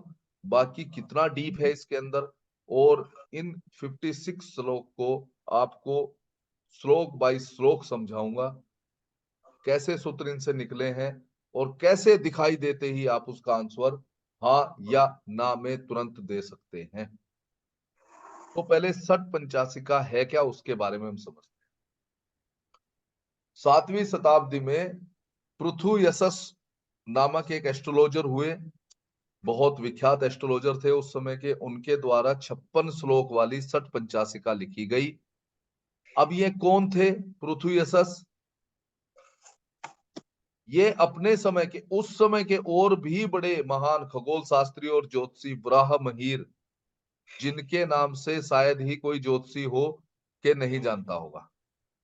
वराहमिहिर, जिन्होंने श्रेष्ठ पुस्तकें लिखी हैं, जिस बृहत संहिता है, बृहत जातक है, ऐसी और सारी कई पुस्तक हैं जो एस्ट्रोलॉजी से संबंधित रखी है, उनकी रचयिता की है, रचयिता है, उनके पुत्र थे पृथु यशस। इन्होंने ही पहली प्रश्न शास्त्र की बुक लिखी, जिसको कहा गया, जिसका नाम दिया गया सठ पंचाशिका। इसीलिए इन्हें प्रश्न शास्त्र का प्रथम विद्वान भी कहा जाता है। अब यही बात नहीं रुकी, इनके जो पुत्र थे भट्टोत्पल, इनके पुत्र थे भट्टोत्पल, उन्होंने भी प्रश्न ज्ञान नामक पुस्तक लिखी, लेकिन वो आधारित है सठ पंचाशिका पर ही। इसलिए मैं यहाँ प्रश्न ज्ञान के नामक पुस्तक के बारे में से कुछ नहीं पढ़ाऊंगा, क्योंकि वो आधारित है उसी पे। तो इसीलिए जो मेन चीज है सठ पंचाशिका, उसी के बारे में आपको मैं यहाँ पर पढ़ाऊंगा, उसी के सूत्र आपको बताऊंगा। और ये सिर्फ एक पार्ट है, ऐसा नहीं है कि पूरा प्रश्न शास्त्र इस पे है। जितनी चीजें मैंने बताई सारी कवर होंगी, 1 by 1 सारी कवर होंगी, डे बाय डे। तो 56 श्लोकों में उन्होंने सामान्य सिद्धांत बताए, यात्रा, और उस समय, आज की डेट में तो कोई प्रॉब्लम नहीं है, विदेश यात्राएं वगैरह में कोई समस्या नहीं और खुश होते हैं। लेकिन उस समय जो लंबे यात्रा पर जाते थे तो समस्या होती थी कि वापस आएंगे या नहीं। अरे, आप लोगों ने बताया नहीं, मेरा कैमरा ऑफ है। ओके। नहीं तो मेरी भी तो गलती है, मैं आप लोगों को ही क्यों कह रहा हूं, गलती तो मेरी है भाई। अच्छा, तो उस समय यात्रा से वापस आने के लिए कई एक प्रॉब्लम्स होती थी, उनसे संबंधित क्वेश्चन भी पूछे जाते थे कि अमुक व्यक्ति यात्रा पे गया है, सही सलामत वापस आएगा या नहीं आएगा। तो वो चीजें आज भी यूज होती हैं कई प्रकार से, तो उनके बारे में, जय पराजय के बारे में, युद्ध होते थे उनके बारे में, शुभ और अशुभ लक्षण, बहुत सारी चीजों के हाँ ना, शुभ होगा अशुभ होगा, तो वो क्या लक्षण है उनके बारे में, यात्री और विदेश गया यात्री, उसके बारे में। पहला था यात्रा और वापसी, इसमें यात्री के ही बारे में और विदेश यात्रा को लेकर के। लापता वस्तु, खोई हुई वस्तु मिलेगी या नहीं मिलेगी। और फिर अंत में मिश्रित अध्याय है जिसमें अलग अलग प्रकार के प्रश्नों के उत्तर इन्होंने अद्भुत सूत्र दिए हैं, मैं तो अद्भुत ही कहूंगा। तो वो 56 श्लोक के बारे में आपको हम यहां पर जानकारी देंगे। छोटा सा एक जो है उसका ओवरव्यू 60-85 का ही, कि कैसे उसको देखा जा सकता है। ठीक है, जैसे आज के संदर्भ में मैंने कुछ वर्ड्स उसमें से हमने अभी चेंज किए हैं। ट्रांसफर है, रेजिग्नेशन है, रुकावट है, या स्थिति में गिरावट है। हम प्रोफेशन की ही बात करें कि भाई ट्रांसफर होगा या नहीं होगा, या रेजिग्नेशन ही देना पड़ेगा, या कुछ हर्डल्स आएंगी, रुकावटें होंगी, या जिस स्थिति पे मैं अभी हूं, अपॉइंटमेंट कह लीजिए, पद कह लीजिए, या स्थिति कह लीजिए, उसमें कहीं गिरावट तो नहीं आएगी। ठीक है, तो अगर लग्न में चर राशि है और लग्न पर शुभ प्रभाव नहीं है, ठीक है, तो ये सारी चीजें घटित हो सकती हैं, इनमें से जिस प्रकार का भी क्वेश्चन आए। प्रथम दृष्टया एक ही फॉर्मूला लगा के देख लीजिए, ठीक है। लेकिन अगर लग्न में स्थिर राशि है और उस पर शुभ प्रभाव है, तो रेजिग्नेशन, ट्रांसफर, स्थिति में गिरावट नहीं है। हाँ या ना डायरेक्ट बता दिया भैया, ऐश कर, तू टेंशन मत ले। नहीं है सर, मजा आ जाएगा नहीं? अरे सर बोलते नहीं है, बड़े ध्यान से सुनते हैं। मजा आ नहीं, जाएगा सर। ठीक है सर, सुन रहा हूँ सर। मजा आ गया सर, ठीक है, सही बात है ना? है, बिल्कुल। ओके, समृद्धि और सफलता, चौथे भाव को देखो, अगर वहां शुभ ग्रह है तो समृद्धि और सफलता मिलेगी, अन्यथा नहीं मिलेगी। ट्रांसमिशन होगा या यात्रा होगी, 10वें भाव में चर राशि हो और कुर ग्रह हो तो ट्रेवल करना पड़ेगा, कहीं ना कहीं ट्रांसमिशन होगी आपकी। यात्रा की वापसी, 7th भाव में चर राशि हो और उस पर शुभ प्रभाव हो, ठीक है, तो यात्रा से सकुशल वापसी है यात्री की।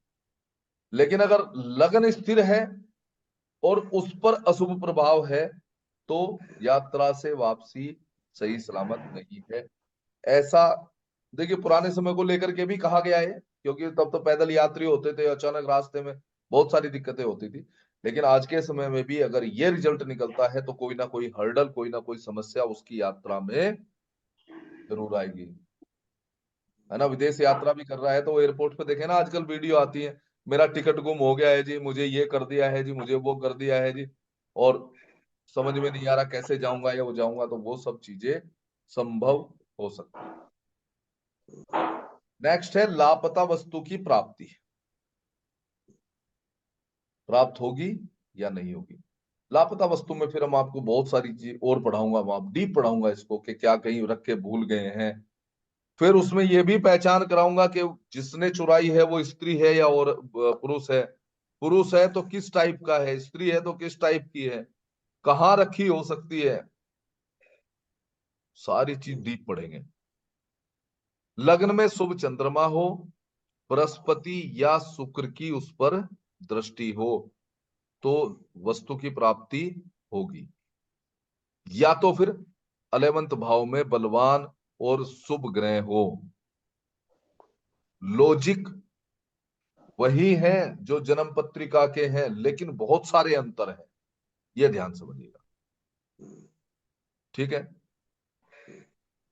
अब कई बार ये चीज आती है, समझ में नहीं आता है कि जी शुभ चंद्रमा किसको कहते हैं, इसलिए मैं आज मेरे दिमाग में आया कि इसको भी मैं एक बार फिर बताऊंगा, रिपीट करूंगा इसे। वैसे तो मैं बताता भी रहता हूं कि शुक्ल पक्ष की अष्टमी से लेके कृष्ण पक्ष की अष्टमी तक का चंद्रमा शुभ होता है, ठीक है जी, और फिर अशुभ होता है। एक और टॉपिक ले लेते हैं, इंपॉर्टेंट टॉपिक है ना, विवाह।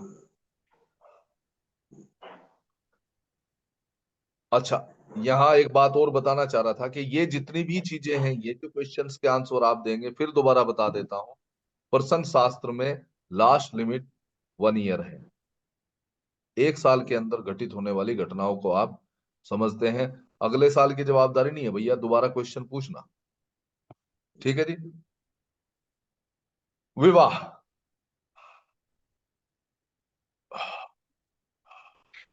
इंपॉर्टेंट चीज है विवाह भी, ठीक है।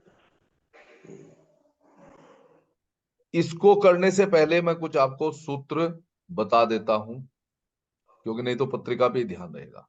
कुछ सूत्र लिखिए विवाह से रिलेटेड, और एडमिशन लेने से पहले पहले जरा मुझे कुछ एक प्रश्न शास्त्रों पे, प्रश्न कुंडलियों पे लगा के दिखाइए, फिर एडमिशन लीजिएगा, है ना। अजय सर आपको नहीं कह रहा हूँ, आपकी तो फीस ही आ गई है, ठीक है ना। हाँ, लिखिए जी, विवाह से पहले क्वेश्चन समझिए।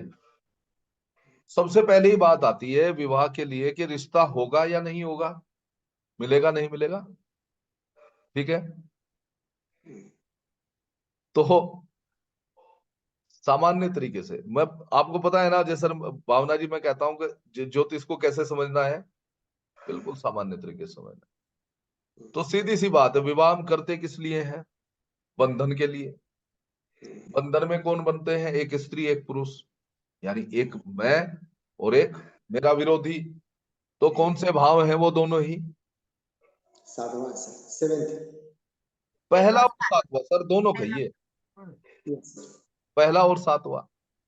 तो अगर या तो पहले भाव का स्वामी सातवें में बैठ जाए जाकर के पहले ही, तो बंधन बन गया, या तो सातवें का पहले में आ जाए तो बंधन बन गया, या फिर दोनों इकट्ठे होकर के कहीं भी बैठ जाएं, एक दूसरे को बांध लिया। ठीक है ना। 3 सूत्र मिल गए, यस सर।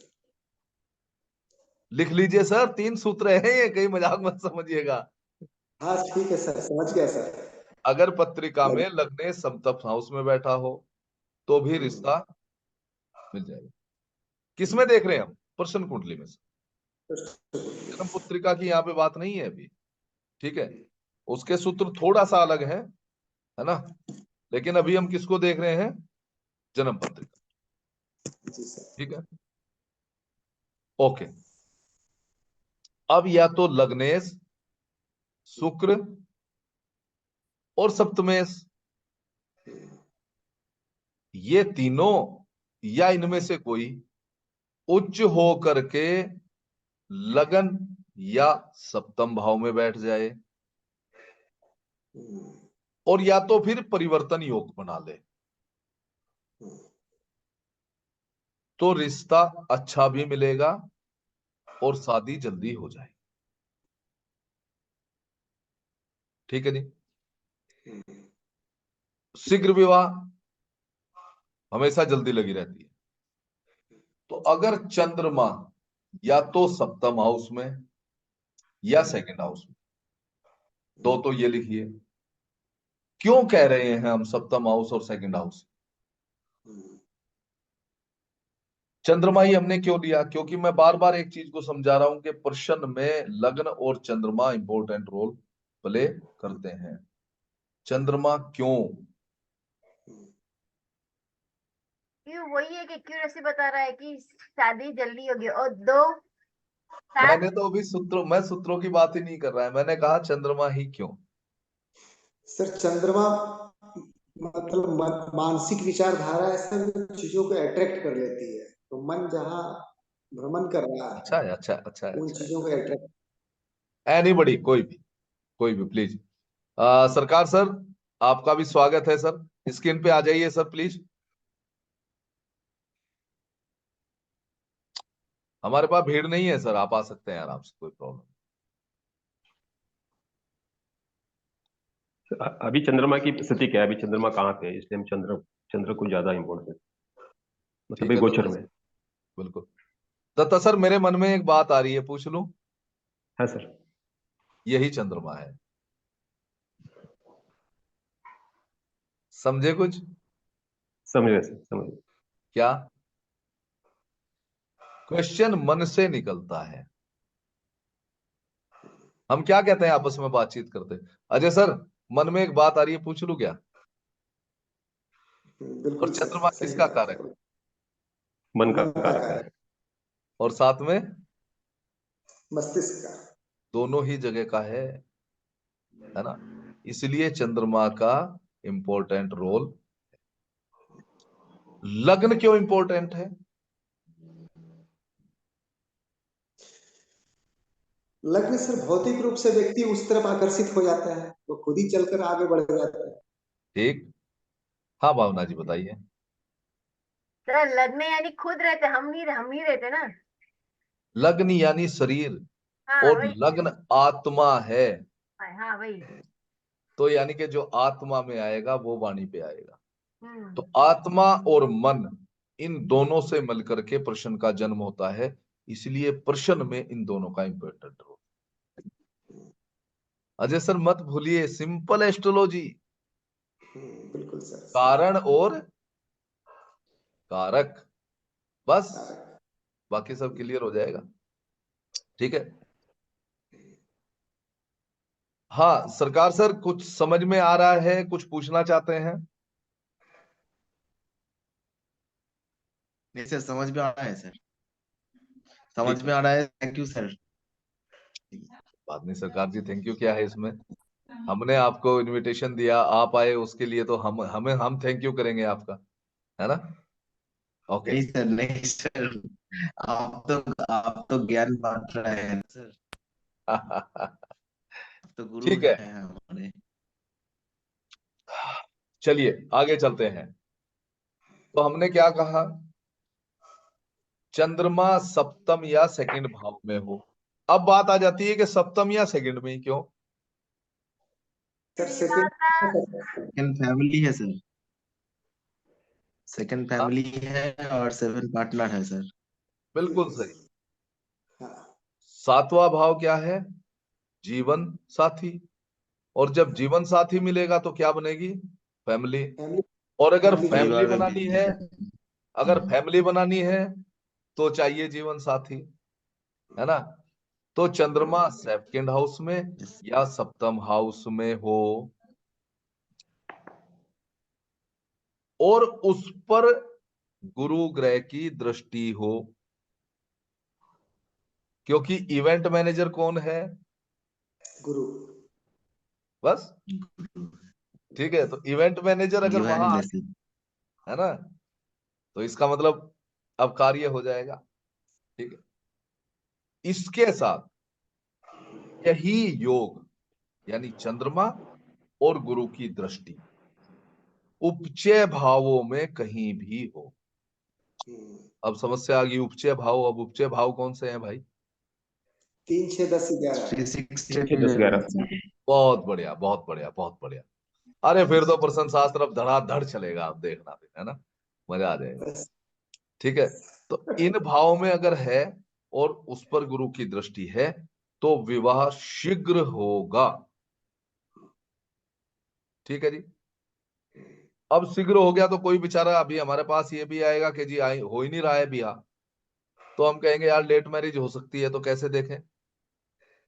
शनि की दृष्टि हो, सैटर्न का प्रभाव रहेगा सर। हाँ सैटर्न का प्रभाव रहेगा सर। बिल्कुल।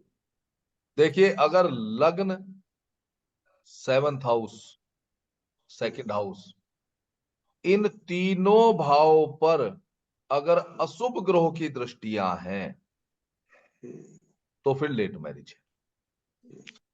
ठीक है। शनि महाराज तो डिसीजन तो देता है शादी के, लेकिन उसका अपना एक खुद का भी तो रोल है ना, क्योंकि वो स्ट्रगल देता है, बाधाएं तो उसने देनी ही देनी है, हर्डल्स उसने देने ही देने हैं। तो वो डिसीजन भी दे देगा और फिर उसमें रोकथाम रुकावटें भी डालेगा। ये दोनों काम शनिदेव के हैं, निर्णय तो उसी ने देना है। तो अब रोल आएगा शनिदेव का, कैसे आएगा? शादी में बाधाएं कैसे आती है ना। ठीक है। तो अगर चंद्रमा, भाव कितने बचे उपचय को छोड़ करके? अब पहला, चौथा, पांचवा, आठवां, 9वां और 12वां। अगर इंद्र में चंद्रमा बैठ गया और उस पर पापी ग्रह की दृष्टि चली गई तो भी मैरिज में बाधाएं आएंगी। ठीक है जी। ये तो हो गया चंद्रमा से। अब आ जाओ शनिदेव से। शनिदेव बनाते भी हैं, खराब भी करते हैं काम।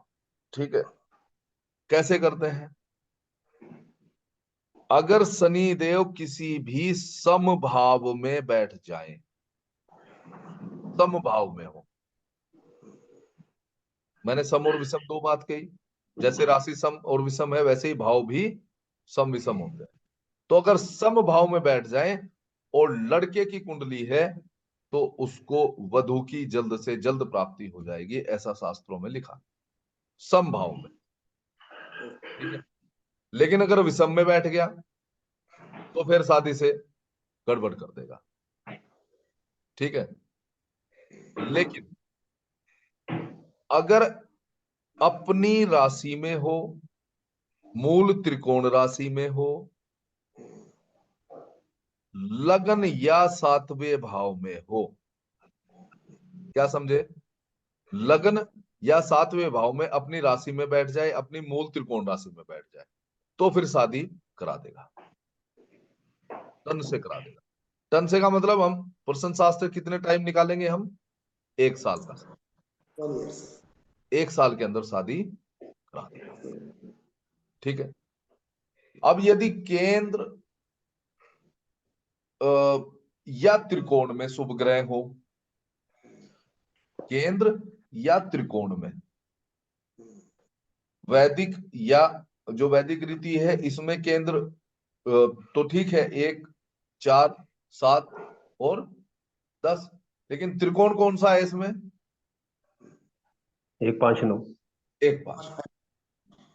तो इन दोनों में से कहीं भी शुभ ग्रह यानी कि गुरु, शुक्र, बुध और चंद्रमा बैठे हो तो 1 साल के अंदर विवाह हो जाएगा। और चाहे एफर्ट ना लगाने पड़े, ऐसा भी कुछ हो जाए तो भाई एफर्ट लगाने ही ना पड़े, आसानी से हो जाए बिल्कुल ही। तो अगर 7वें भाव में लग्नेश या चंद्रमा, 7th हाउस में लग्नेश या चंद्रमा हो, या तो फिर लगन में सप्तमेश बैठ जाए, लगन में सप्तमेश बैठ जाए, तो बिना प्रयास के शादी बिल्कुल आसानी से जो है शादी हो जाएगी 1 साल के अंदर। ठीक है जी। और शीघ्र विवाह करें। ठीक है। 7वें भाव में लग्नेश और चंद्रमा हो, पहला और सप्तम भाव और चंद्रमा, ये पकड़ के रखिए। ठीक है। हाँ, एक सूत्र बताता हूं और आपको, अगर लग्न में स्त्री दृश्य कांड हो, लगन में स्त्री द्रेष कांड। अब ये तो लफड़ा हो जाएगा, स्त्री द्रेष कांड कौन सा होता है भाई? ये तो कठिन हो गया सर, दृष्टान ही मैं नहीं समझ नहीं पा रहा हूँ।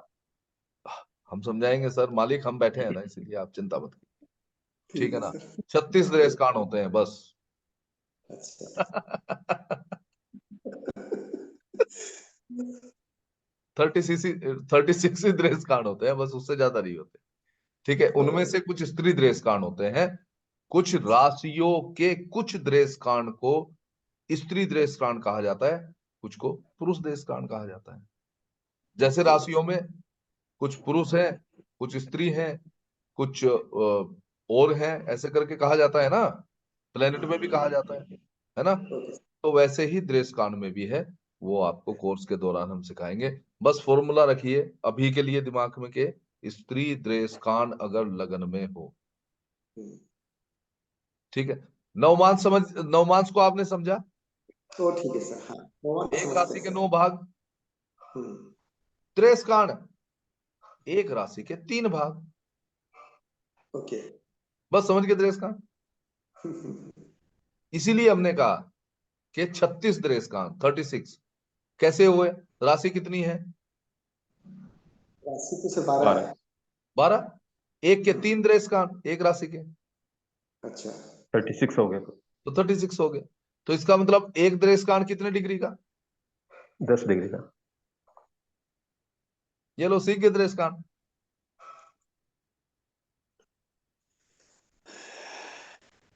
अच्छा सर, ऐसे ही सीखना है एस्ट्रोलॉजी। ठीक है सर, ये मेरा अनटचेबल पार्ट है, बहुत कुछ अभी सीखना बाकी है मुझे। सर ये तो वैदिक समंदर है सर, जितना सर। गोता लगाएंगे हाँ, उतना ही गहरा होता जाएगा। क्योंकि वास्तु में हम क्या पढ़ रहे हैं? हाँ, पानी ऊपर से नीला है लेकिन नीचे काला है ना। ओके। ठीक है सर। कृष्ण जी को श्याम वर्ण कहा गया है, काले रंग के कहे गए। यस। और राम जी भी कैसे थे? श्याम थे सर वो भी। श्याम थे। क्यों कहा गया इन्हें? और दोनों अवतार किसके? भगवान विष्णु के सर। विष्णु के, जिनका मोहिनी रूप, जिन्होंने रूप भी बनाया तो कैसा? मोहिनी। और उनके मोहिनी अवतार कैसे? श्याम। श्याम। क्यों? जबकि स्वयं गौर वर्ण है सर। हाँ, तो क्या? तो क्यों? क्योंकि राम और कृष्ण गहरे हैं, जितना इनमें उतरोगे उतना ही रंग गहरा होता जाएगा। ठीक है, दोनों ही यहां विराजते हैं। जितना मेडिटेशन के अंदर जो व्यक्ति कहता है कि मुझे कुछ दिख रहा है, तो वो मेडिटेशन नहीं कर रहा है। बिल्कुल सर, सही क्योंकि बात है सर। मेडिटेशन में तो सिर्फ अंधेरा दिखाई देता, बिल्कुल शून्य सर। अंधेरा दिखाई देता। तो इसीलिए वो श्याम वर्ण बताए गए हैं। फिर बताएंगे जब कभी गीता को अनोखे रूप से पढ़ाएंगे सर आपको, जो है ना, जिस दृष्टि से मैंने गीता को समझा, तो उस बिल्कुल दृष्टि सर। से ही पढ़ा सकता हूँ, है ना। तो पढ़ाएंगे तब समझ में आएगा सर। तो इसीलिए सर द्वेष कांड, टेंशन मत लो, कुछ नहीं है द्वेष कांड। ठीक है, ऐसे ही चलते चलते समझा देंगे आप। ठीक है, चलिए ओके। एक सूत्र और है कि शुभ भावों में शुक्र और चंद्रमा दोनों में से कोई भी उच्च का हो, या दोनों उच्च के हो जाए। हो ही नहीं सकता एक भाव में ऐसा कभी, है ना। तो शुभ भाव में दोनों उच्च के होके बैठ जाए, या तो कोई एक उच्च का होके बैठ जाए, तो विवाह शीघ्रता शीघ्र हो जाता है। हमने रिश्ते से बात की थी, शादी तक आ गई, लेकिन बीच में एक और बात आती है कि शादी की बातचीत कौन करे। कोई नहीं पढ़ाएगा सर, हम पढ़ाएंगे। शादी का टॉपिक 3 दिन में कंप्लीट होगा सर, और बच्चे का टॉपिक 3 दिन में कंप्लीट होगा कम से। इतना डीप पढ़ाऊंगा आप। इसीलिए इस कोर्स की फीस तो वही रखी है, लेकिन ड्यूरेशन रखा है 15 डेज मैंने। क्योंकि मुझे पता है 17-18 दिन से पहले खबर होगा नहीं सर। ठीक है ना। हाँ, तो कैसे पहचान करे कि पिता बात करे, माता बात करे या अन्य कोई रिलेटिव बात करे, है ना? बड़ी चीज है, छोटे से सूत्र से बताऊंगा, उससे पहचान कर जाओगे, उसी से पहचान, है ना? कि अगर भाई शादी नहीं हो रही है, कोई आया शादी नहीं हो रही, भाई क्या करें, तो इसका मतलब हो सकता है कि उनके रिश्ते में जो प्लेनेट इन्वॉल्व होना चाहता हो वो नहीं हो पा रहा, है ना? तो उसकी पहचान, अब प्लेनेट ही क्या है, रिश्ते भी हैं भाई, पिता, माता, बड़ी बहन, मौसी, नाना, नानी, सारे तो हम प्लेनेट से ही तो देखते हैं। तो इसका मतलब उठा के उसको इन्वॉल्व कर दो, वहां रिश्ता हो जाएगा उसका, है ना? तो क्या करें? सातवें भाव का स्वामी को पकड़िए, क्योंकि शादी कराने की जिम्मेवारी किस पे है? सेवंथ लॉर्ड पे है, ओके सर। तो उसे पकड़ लीजिए। और शादी का जो कारक है उसे पकड़ लीजिए, भाई जिम्मेवारी उसके ऊपर भी है, ठीक है? अब इनमें से जिसका संबंध भी सेकंड हाउस लॉर्ड से हो जाए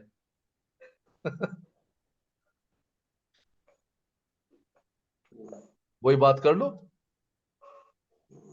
क्यों? सेवंथ हाउस लॉर्ड शादी का जवाबदार है, जो शादी का कारक है वो शादी का जवाबदार है, ठीक है? अब इनका रिश्ता ले आओ निकाल करके, रिलेशन में कौन है ये प्लेनेट उस व्यक्ति का रिलेशन में कौन है, और उसी को जवाबदारी दे दो कि भाई मेरा परिवार बना दे। और परिवार कौन सा है? सेकंड हाउस लॉर्ड, उसकी जवाबदारी है परिवार बनाने की। दोनों की मीटिंग करा दो, परिवार बन जाएगा, बंधन बन जाएगा।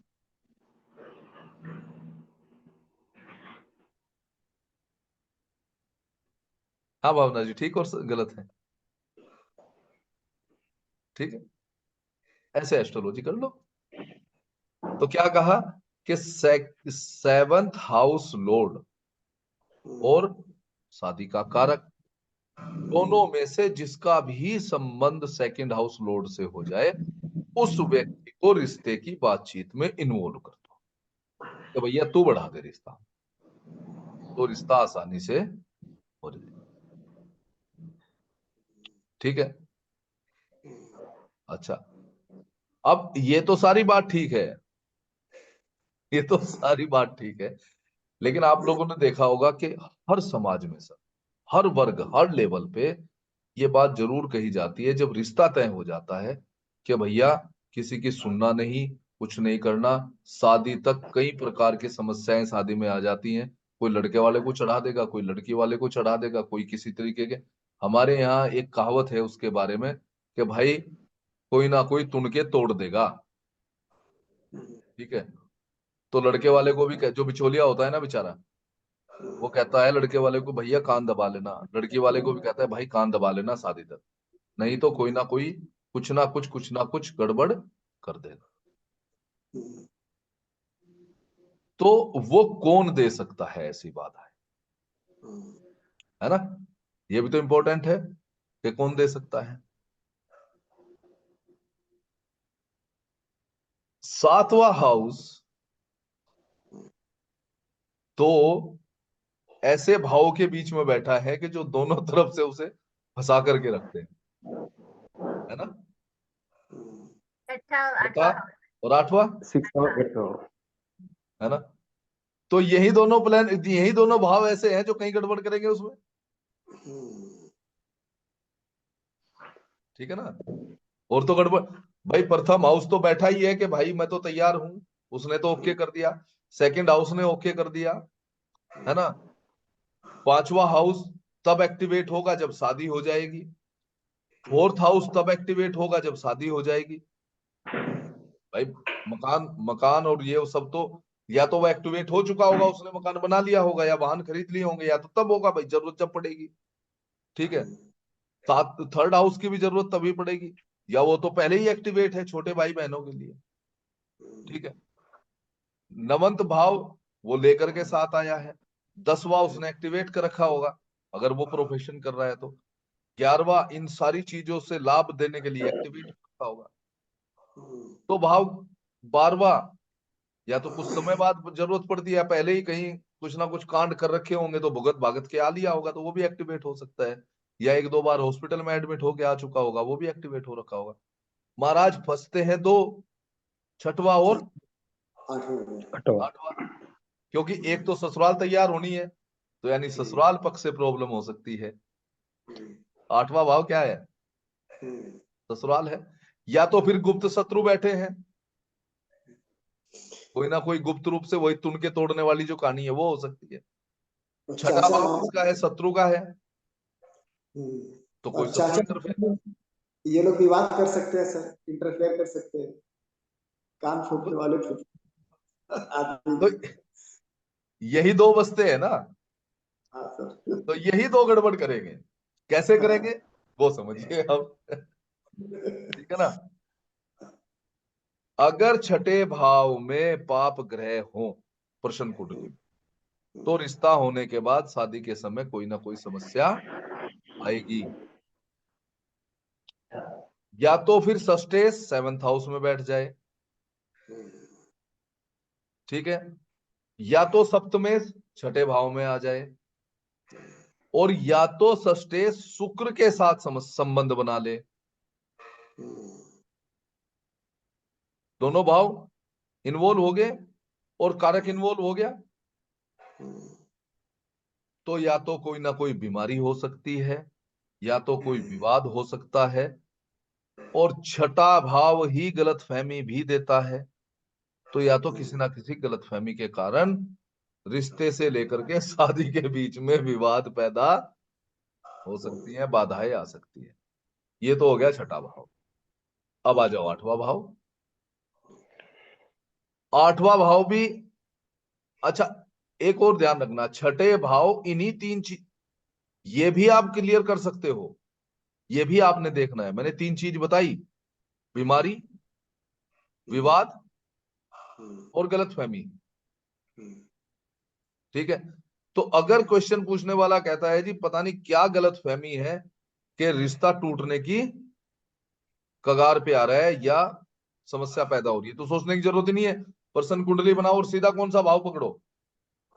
छठा भाव, 6th हाउस, पहले उसे ही देख लो, उसके बाद बाकी चीजें फिर और पढ़ाएंगे आपको आगे चल के, तो फिर उनको देख लेना, है ना। आठवां जो भाव है ये विघ्न दिखाता है, विघ्न, है ना। हमारे यहाँ कहते हैं बिघन बोना। शादी रिश्ते के बाद जब कोई समस्या आते ने बोला रे फलाने ने बो दिया भाई बिघन, तो वर्ड क्या है? विघ्न, है ना। लेकिन सुनील जी यही कहते हैं ना। ऑब्स्टेकल। हाँ, लेकिन हमारे यहाँ क्या है भाई, बिघन बो दिए रे, और टूटने वाला ही है रिश्ता। ठीक है। तो आठवां भाव ये कार्य करता है, तो कैसे? या तो आठवां भाव या तो अष्टमेश, ये दोनों विघ्न के कारण बनते हैं। या तो आठवें भाव में पाप ग्रह हो, ठीक है, या तो पाप ग्रहों की आठवें भाव पर दृष्टि आ रही हो, या तो अष्टमेश 7th हाउस में चला जाए, या तो फिर वही सप्तमेश अष्टम में आ जाए, और या तो अष्टमेश की शुक्र के साथ युति हो, दृष्टि हो, स्थान परिवर्तन हो, किसी ना किसी प्रकार वो इनसे कनेक्ट हो जाए, ठीक है। अभी तक तो मैंने सिर्फ यहाँ बाधाओं तक की बात की, अभी शादी की नहीं है, ठीक है। तो अभी समय भी हो चुका है, आप लोग जो है मुझ जैसे व्यक्ति को इतनी देर से झेल रहे हो, है ना। तो एक सूत्र और आपको बता देता हूँ। कई बार जो है हमें ये देखने को मिलता है या सुनने को मिलता है कि शादी रिश्ता बड़ी अच्छे से हुआ था, लेकिन शादी के दिन ही लड़की भाग गई। अरे साहब भाग नहीं गई, चली गई बेचारी ऊपर, अच्छा। ठीक है ना। क्या है वो कारण? सूत्र लिखिए सर, इंपॉर्टेंट सूत्र है।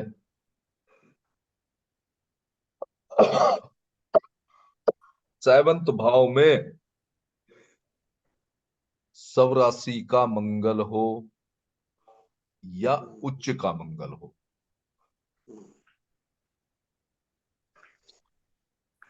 और वो पीड़ित हो जाए,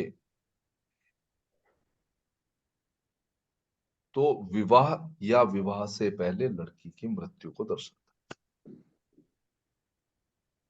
इसीलिए सर 7वें हाउस में मंगल को थोड़ा सा ध्यान पूर्वक देखते हैं हम। जब मांगलिक दोष देखते हैं ना, कहते हैं ना 7वें भाव का मंगल अच्छा नहीं है। वो यही कारण है सर। ठीक है, मंगल अगर पीड़ित हो गया सप्तम हाउस में आकर के, तो वैवाहिक जीवन को बहुत अत्यधिक पीड़ित कर देता है, जिसके बारे में हम आगे चर्चा करेंगे। शादी की बात करेंगे, फिर और भी इसमें जो है कई सारी चीजें होंगी। शादी का, विवाह का चैप्टर यहाँ समाप्त नहीं होगा, ये मैं आपको बता देता हूँ। ठीक है, किस दिन विवाह होगा वो देखेंगे गोचर से। उसके बाद जो है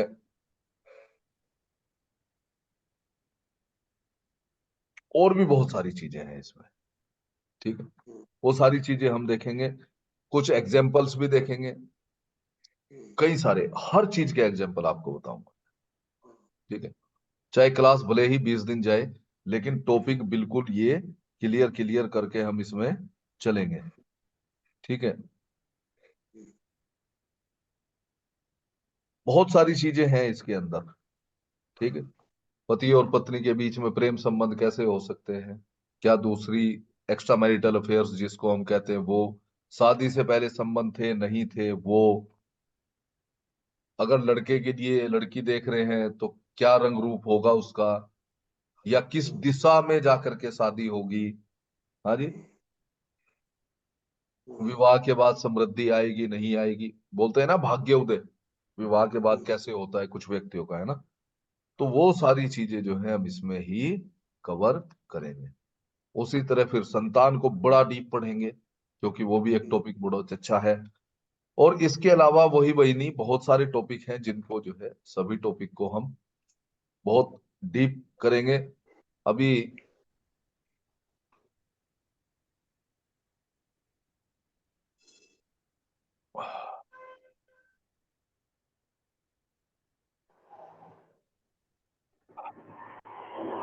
जो हमारा ये कोर्स है, मंडे, वेडनेसडे और फ्राइडे चलेगा, क्योंकि वास्तु की क्लास हमारी चल रही है अल्टरनेट डेज पे चल रही है, मंगल, बृहस्पति और शनि को चल रही है।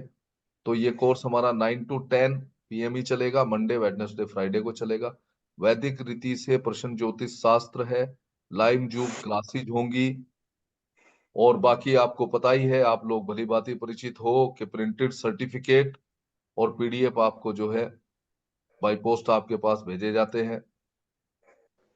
अब बात आ जाती है इंपॉर्टेंट, नए साल के उपलक्ष्य में हमने ये अभी स्कीम निकाली हुई है, देखते हैं कहाँ तक चलती है। जैसे हमने पहले कोर्स में भी निकाली थी, जो नए नए साल में हमने शुरू किया पहला कोर्स, जिसका नाम था रेमेडी अमोघस्त्र, उसमें भी हमने दी कि फर्स्ट 5 स्टूडेंट को जो है हमने छूट दी थी। इस कोर्स में भी जो इसकी फीस है वो 2400 रुपये है, लेकिन जो फर्स्ट 5 स्टूडेंट होंगे उनके लिए 2103 ही रहेगी। तो आप लोग प्रथम 5 में आने के लिए तैयार हैं। अभी 4 लोग बचे हैं, 4 भी नहीं 2 बचे, एक फीस और आ गई है। 2 हो चुके हैं, अजय जी हैं और एक और हैं, 2 फीस आ चुकी है, तो 3 वैकेंसी बची हैं अभी। तो आप जो है इसमें तुरंत इनरोल कर सकते हैं। और आज का डेमो आपको कैसा लगा, ये बात। और दूसरी बात, अगर किसी का कोई क्वेश्चन है कोर्स से रिगार्डिंग या कुछ और है तो वो मुझसे पूछ सकते हैं, मैं उसका आंसर देने के लिए तैयार। सर मैं तो आपसे इतना ही कहूँगा, ये तो अपना डेमो था सर आपका, आपकी क्लास। मैं तो आपके क्लास का एक रेगुलर स्टूडेंट हूँ और मुझे पता है कि क्या मिलने वाला है। ये तो आपने सिर्फ झलक दिखाई है। भावना जी को भी देखिए सर बहुत एस्ट्रोलॉजी आती है। आज की क्लास में मैंने उनकी बातें मैं गौर करता हूँ और वो भी एडमिशन लेंगे सर, क्योंकि प्रश्न कुंडली के बगैर एस्ट्रोलॉजी का कितना भी ज्ञान हो जाए वो अधूरा ही रहता है। बिल्कुल सर, प्रश्न कुंडली अपने आप में एक अद्भुत चीज है सर, अद्भुत चीज है, अधूरा है सर। अद्भुत एक्सपीरियंस है सर। लेकिन सटीकता चाहिए। और सर मैं 3 4 5 इसके दिन का कोर्स डिजाइन कर दूं, होरा से ये होता है, इससे ये होता है, ये यहाँ बैठ के यहाँ बैठ करके ये कर देगा, नो, नहीं होगा सर, अटक जाओगे सर, एक ही क्वेश्चन पर अटक जाओगे। एक क्वेश्चन क्लियर कर दो तो मैं मान जाऊंगा। ये सर ये 2100 रुपये की जो फीस है सर, ये समझ लीजिए ये आपका फ्री क्लासेस है। इतनी कम फीस में इतनी 15 क्लासेस कोई नहीं लेता है सर आज तक। और मैं तो अपने आप को सौभाग्यशाली समझता हूँ सर कि आपसे जुड़ा हूँ। और आप, मैंने पहले भी कहा था कि जो लोग आपसे जुड़ चुके हैं वो जुड़े ही रहेंगे। न्यू स्टूडेंट तो एक तो आते रहेंगे धीरे धीरे, उनको समझने में समय लगेगा। मैं तो सर आपको समझ चुका हूँ। तो आई थिंक सर मैं वैशाली में भावना, सुमित सर भी, ये सारे लोग जितने यहाँ पर मौजूद है सर वो सारे के सारे एडमिशन ले। यू प्लीज वेट, 2 3 दिन के अंदर भी सारे क्लियर हो जाएंगे sir. Thank you sir, thank you, thank you. हाँ जी, भावना जी कुछ कहना चाहते हैं? बहुत बहुत अच्छा लगा, और मैंने तो आपका कितना क्लास किया भी है, वही ना। सर बहुत कुछ मिलने वाला है, और आपके रिकॉर्डिंग क्लास से ज्यादा जो ऑफलाइन में जो टॉकिंग होती है विदाउट रिकॉर्डिंग, उसमें बहुत कुछ मिल जाता है।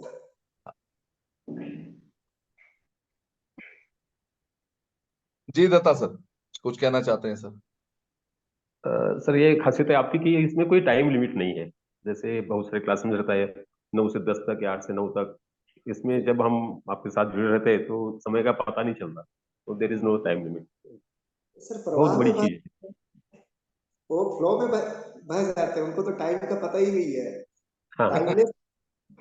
वो ध्यान, उनका एक सिद्धांत है कि ध्यान करना नहीं है, ध्यान मतलब क्या, आप क्या कहते हैं सर, वो ध्यान करना ही बेध्यानी, नहीं है, बेध्यानी। बेध्यानी। तो उनका टाइम भी बेध्यानी बन जाता है। हाँ वही ना, वो बहुत अच्छा लगता है।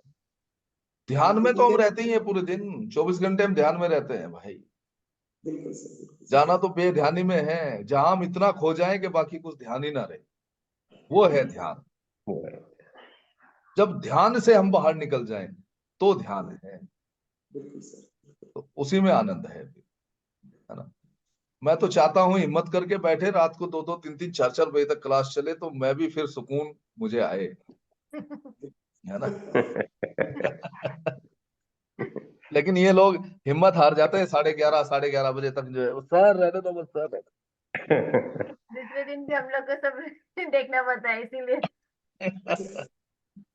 सर मैंने सर एक ऑब्जर्वेशन किया है, मैं आपको बता रहा हूँ। यहाँ सभी अपने ही बैठे हुए हैं, कोई तो ऐसे है नहीं। मैंने सर एक चीज गौर किया कि जिस व्यक्ति की कुंडली में जुपिटर के साथ केतु हो और दूसरे व्यक्ति की कुंडली में जुपिटर के साथ राहु हो, सिर्फ कोई शास्त्र की बातें नहीं है, जस्ट एक्सपीरियंस में अपना शेयर कर रहा हूँ, मन की बातें हैं। तो मैंने देखा कि जिस व्यक्ति की जुपिटर केतु हो और जिस जिस व्यक्ति की जुपिटर राहु हो, उन दोनों में समन्वय बैठ जाता है। हाँ। और इसका मुख्य रीजन मुझे ये दिखाई दिया कि केतु वाले राहु को ढूंढते हैं, राहु वाले केतु को ढूंढते हैं, दोनों संपूर्णता को प्राप्त कर लेते हैं।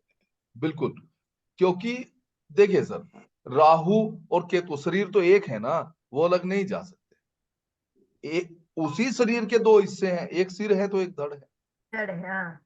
उसी को लेकर के एक दिन हमने शायद पहले कहीं बात की थी। एक सूत्र और लिख लीजिए, अगर राहु को सेट करना है तो केतु के उपाय करने, ठीक है। और अगर केतु को सेट करना है तो राहु को शुद्ध करना पड़ेगा। राहु के उपाय करने हैं, उपाय राहु के ही करने हैं, लेकिन राहु को क्या करना पड़ेगा? शुद्ध करना पड़ेगा। शुद्ध करना पड़ेगा, क्योंकि अगर अशुद्ध राहु मिल गया तो फिर तो ले जाएगा कहीं, है ना। तो ये एक ही शरीर के 2 हिस्से हैं सर, इनको मिलना तो है, और मिलना भी 180 डिग्री पर ही है, बिल्कुल सर। तो आमने सामने रहेंगे, ठीक है। जी कौशिक जी। हाँ सर, वैसे बड़ी अच्छा था आपका क्लास, और मैं भी कर लेता हूँ इसमें। जैसे मतलब इसके माध्यम से जैसे गोचर भी देखना आ जाएगा। एक्चुअली क्या हुआ कि मैं ये रिकॉर्डिंग भी दे दीजिएगा आप। सर मालिक रिकॉर्डिंग कल जो है अपलोड हो जाएगी, हाँ आप हाँ, इस। कल कल मतलब कल परसों जब, दरअसल क्या हुआ कि मैं अपना पर्सनल एक्सपीरियंस बताऊं। मुझको ना जी बहुत जी सारे जी। कॉन्सेप्ट, मतलब जब आपने भी देखा होगा, मुझे काफी वीक थे। मुझे एक कोर्स मिला, मैं रात को 4 बजे तक पढ़ता गया, तो मुझे काफी कुछ अंडरस्टैंडिंग तो हुई, थोड़ी थोड़ी मुझे समझ में भी आ रही थी। और तो जैसे इसको करने के बाद में मान लीजिए जैसे किसी का प्रिडिक्शन करना हो या ये, तो इससे काफी अच्छा हो जाएगा ना। ये कोर्स करने के बाद आपको अगर जन्म पत्रिका भी नहीं मिलती है तो आप उसके हम्म, क्वेश्चन से आंसर निकाल देंगे, बस, सिंपल। अच्छा। और सेल्फ का भी कर सकते हैं इसके माध्यम से? सेल्फ का भी कर सकते हैं सर, क्यों मतलब नहीं अगर कर। जैसे मन में कुछ दुविधा हो तो? बिल्कुल कर सकते हैं सर, क्यों नहीं कर सकते। हम्म, मैंने हम्म, स्टार्टिंग में ही कहा था कि आपके अंदर गुरु हैं, हम्म, तो आप अपने आप से क्वेश्चन नहीं पूछेंगे सर, आप उन बिल्कुल गुरु से बिल्कुल। क्वेश्चन पूछेंगे, आंसर वो देंगे।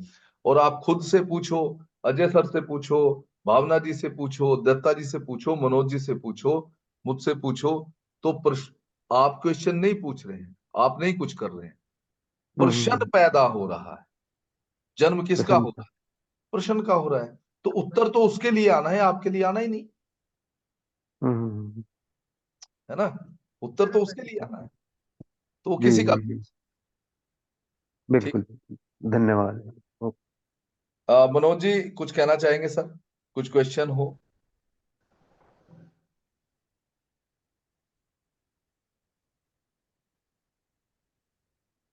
कनेक्ट नहीं हो पा रहे हैं। मनोज जी सुन पा रहे हैं?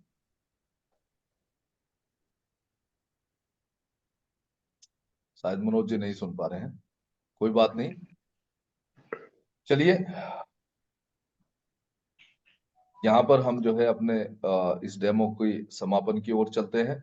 आप लोग रजिस्ट्रेशन करा लीजिए, फीस भेज दीजिए, अपनी अपनी सीट बुक कर लीजिए, और फिर प्लेन टेक ऑफ करने के लिए शुरू हो जाएगी। तैयार हो जाएगा। हम्म, ठीक है, मैं उम्मीद करता ठीक है हूँ सर। कि कल जो है सभी एडमिशंस हो जाएंगे। बाकी जैसी गुरुदेव की आज्ञा और जैसी आप लोगों की इच्छा।